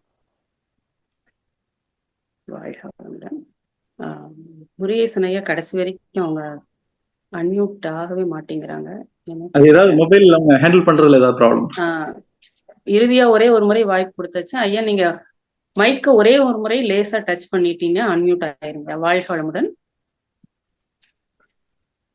சரிங்க, ஓகே. அடுத்த முறை ஐயா அவர்கள் அதனை தெரிந்து கொண்டு அந்த மைக் இருக்க இடத்துல டச் பண்ணீங்க முடிஞ்சால். ஓகே, வாழ்க வளமுடன். வாழ்க வளமுடன் ஐயா. நன்றி ஐயா, மிக சிறப்பா இருந்தது ஐயா இன்றைய தினம். உங்களுடைய உரையும் இந்த டாபிக்கே வந்து நிறைய பேர் எடுக்கிறது இல்ல, சில பேர் தான் பேசுறாங்க. எனக்கு கூட மன்றத்துல எனக்கும் இந்த டாபிக் பேசணும்னு அப்ப நானே வந்து சொல்லுவேன். இது வந்து அப்பப்ப நம்ம பேசிக்கிட்டே இருந்தாதான் வந்து இந்த சமுதாயத்துல அது வந்து பதிவாகி அது வந்து செயலுக்கு வரும், நம்ம பேசணும் அப்படிங்கறத. இப்போ ஒரு போன மாதம் கூட சிந்தனை உரைய 14 திட்டங்களை தான், மகரிஷியினுடைய திட்டங்களை தான் வந்து எனக்கு பேசுறதுக்கு சிந்தனையா வந்தது. மகரிஷி நாங்க இந்த ஆண்டு அதை நடைமுறைப்படுத்தி இருக்கிறோங்கம்மா. இங்க மதுரையில ஐயர் பங்களால என்ன பண்ணோம்னா, ஜனவரி ஆகஸ்ட் 1ஆம் தேதியில இருந்து 14ஆம் தேதி வரைக்கும் ஒவ்வொரு நாளும் ஒவ்வொரு தலைப்புல ஒவ்வொரு பேராசிரியர்கள் சிந்தனை எடுத்திருக்கோம். அது எல்லாமே யூடியூப்ல இருக்கு. சரிங்க சரிங்க, சிறப்பு. அது இந்த 14 நாளும் 14 தலைப்புகளை 14 பேராசிரியர்களை வச்சு பேசி இருக்கிறோம். சரிங்க, சிறப்பு. வந்து எல்லா மன்றங்களையும் நீங்க சொன்ன மாதிரி நடைமுறை கொண்டு வரணுங்க. ஏன்னா திரும்ப திரும்ப நம்ம அகத்தாய்வு நிலை, அந்த உடல் பயிற்சி, உடல் சார்ந்த விஷயங்கள், இல்ல இறை தத்துவம், இதுக்குள்ளேயேதான் நம்ம வந்து போயிட்டு இருக்கோம். இத மகரிஷியோட முக்கியமான இதே உலக அமைதி. அப்ப நம்மள பேசிக்கிட்டே இருந்தாதான் அது வந்து கொஞ்சம் செயலுக்கு அந்த பதிவா, சமுதாய பதிவா போகும் இல்லைங்களா? அதுதாங்க. அந்த வகையில இன்னைக்கு ரொம்ப சிறப்பா இருந்தது ஐயா உங்களுடைய இந்த நீங்க தொடர் சிந்தனையா இது வழங்குறீங்க. அடுத்த வாரம், அடுத்த மாதமும், அடுத்த முறையும் நீங்க இதனுடைய பேசுங்கய்யா. இது மிக சிறப்பான ஒரு தலைப்பு. ஏன்னா இதுலயே எல்லாமே அடங்கி இருக்கு. இறை தத்துவத்தில இருந்து எல்லா விஷயங்களுமே அடங்கி இருக்குது. அத சிறப்பா நீங்க அதை சொன்னீங்க. இரண்டையும் வேறுபடுத்தி பார்க்க கூடாது. ஏதோ அது தனியா மகரிஷியோட குறிக்கோள் தனியா நடக்கும்ன்ற மாதிரியும், நமக்கானது மட்டும்தான் நம்ம இங்க பாத்துட்டு இருக்கோன்ற மாதிரி இல்லாம இரண்டும் ஒருங்கிணைத்துதான் கொண்டு போகணும். அது வேறு இது வேறு இல்லை அப்படிங்கிறத நீங்க சொன்னீங்க. அது ரொம்ப சிறப்பா இருந்தது ஐயா. ரொம்ப தெளிவா இருந்தது அந்த உரை. மிக்க நன்றி ஐயா. மிக்க நன்றி ஐயா. வாழ்க வளமுடன் ஐயா. இதோடு நம்ம நிகழ்ச்சியை நிறைவு செய்துக்கலாமாங்க ஐயா? நிறைவு செய்யலாமா? வாழ்க வளமுடன் ஐயா. மிக்க நன்றி. வேற ஒருத்தவங்க இதுல கேட்டு இருக்காங்க, ஹேண்ட் ரைஸ் பண்ணிருக்காங்கன்னு நினைக்கிறேன். சண்முக பிரியாவா பாக்கலாங்க. வாழ்க வளமுடன். உங்களுக்கு அன்மியூட் கொடுத்தாச்சுங்கம்மா. நீங்க கேள்வி கேட்கலாமா? இறுதி அவங்களுக்கு வாய்ப்பு கொடுக்கப்பட்டிருக்கிறது. திரும்ப மியூட் ஆயிடுச்சு. ஒரு முறை டச் பண்ணுங்கம்மா. பேசலாங்கம்மா, பேசுங்க.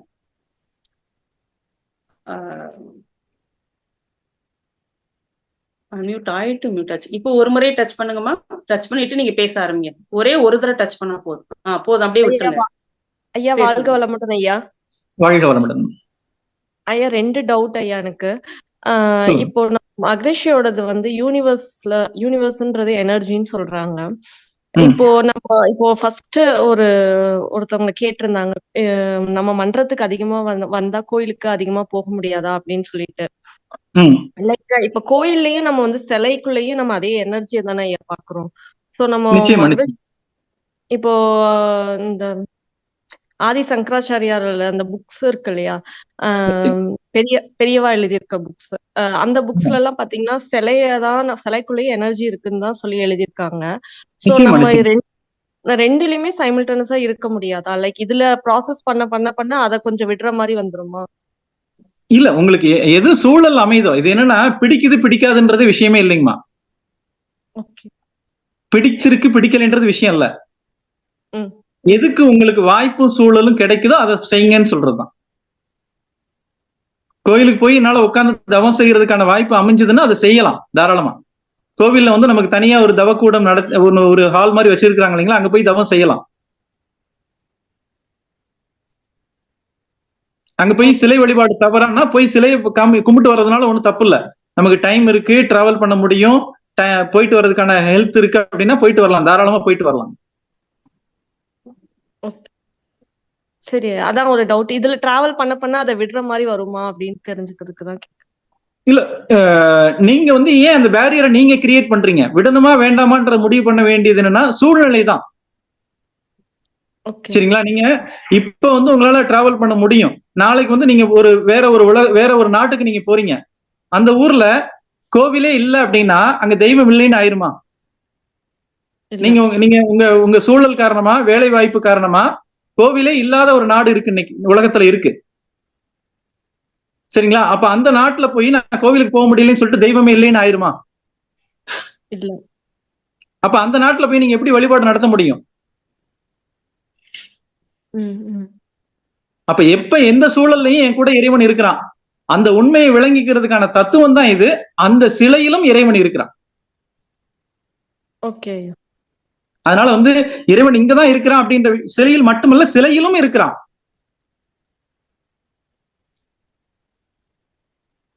ஓகே, புரியுது. வாழ்க வளமுடன். வாழ்க வளமுடன்.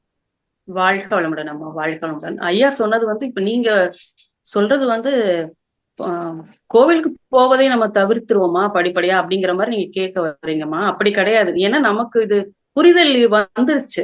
இப்ப இந்த புரிதல் இல்லாதவங்களுக்கு சிலையில மட்டும்தான் இருக்குன்னு நினைச்சிட்டு தினமும் கோவிலுக்கு போறாங்க. நமக்கு அந்த புரிதல் வந்துருச்சு. கோவிலுக்கு போகலாம், போகாமலேயும் வீட்டுல இருந்து பண்ணலாம், எந்த இடத்துலயும் நாம வந்து இறையாற்றலையும் நம்ம வந்து உணர முடியும் அப்படிங்கறதுதான் வந்து ஐயா வந்து விளக்குனாங்க. உங்களுக்கு புரிஞ்சிருக்கும்னு நினைக்கிறேன். வாழ்க வளமுடன். வாழ்க வளமுடன். அடுத்ததாக சவுந்தரராஜன் ஐயா வந்து ஹேண்ட் ரைஸ் பண்ணிருக்காங்க. வாழ்க வளமுடன் ஐயா. ஒரு முறை அன்மியூட் பண்ணிட்டு பேசுங்க ஐயா. வாழ்க வளமுடன். வாழ்க வளமுடன்.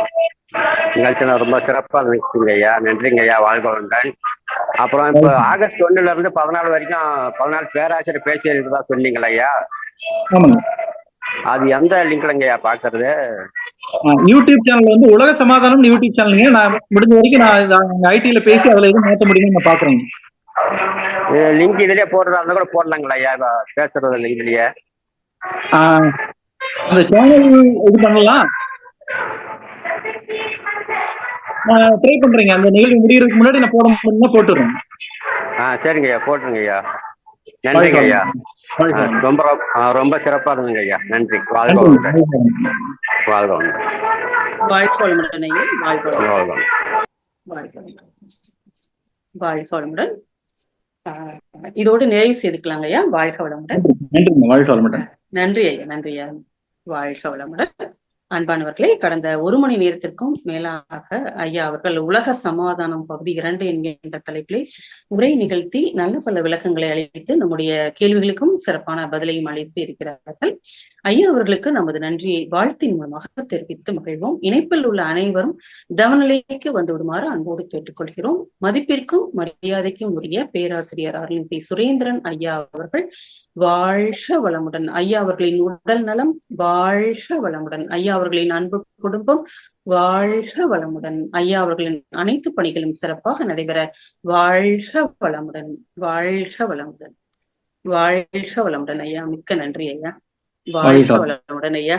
நான் கூட என்னுடைய ஊரும் வந்து மதுரை தாங்கய்யா.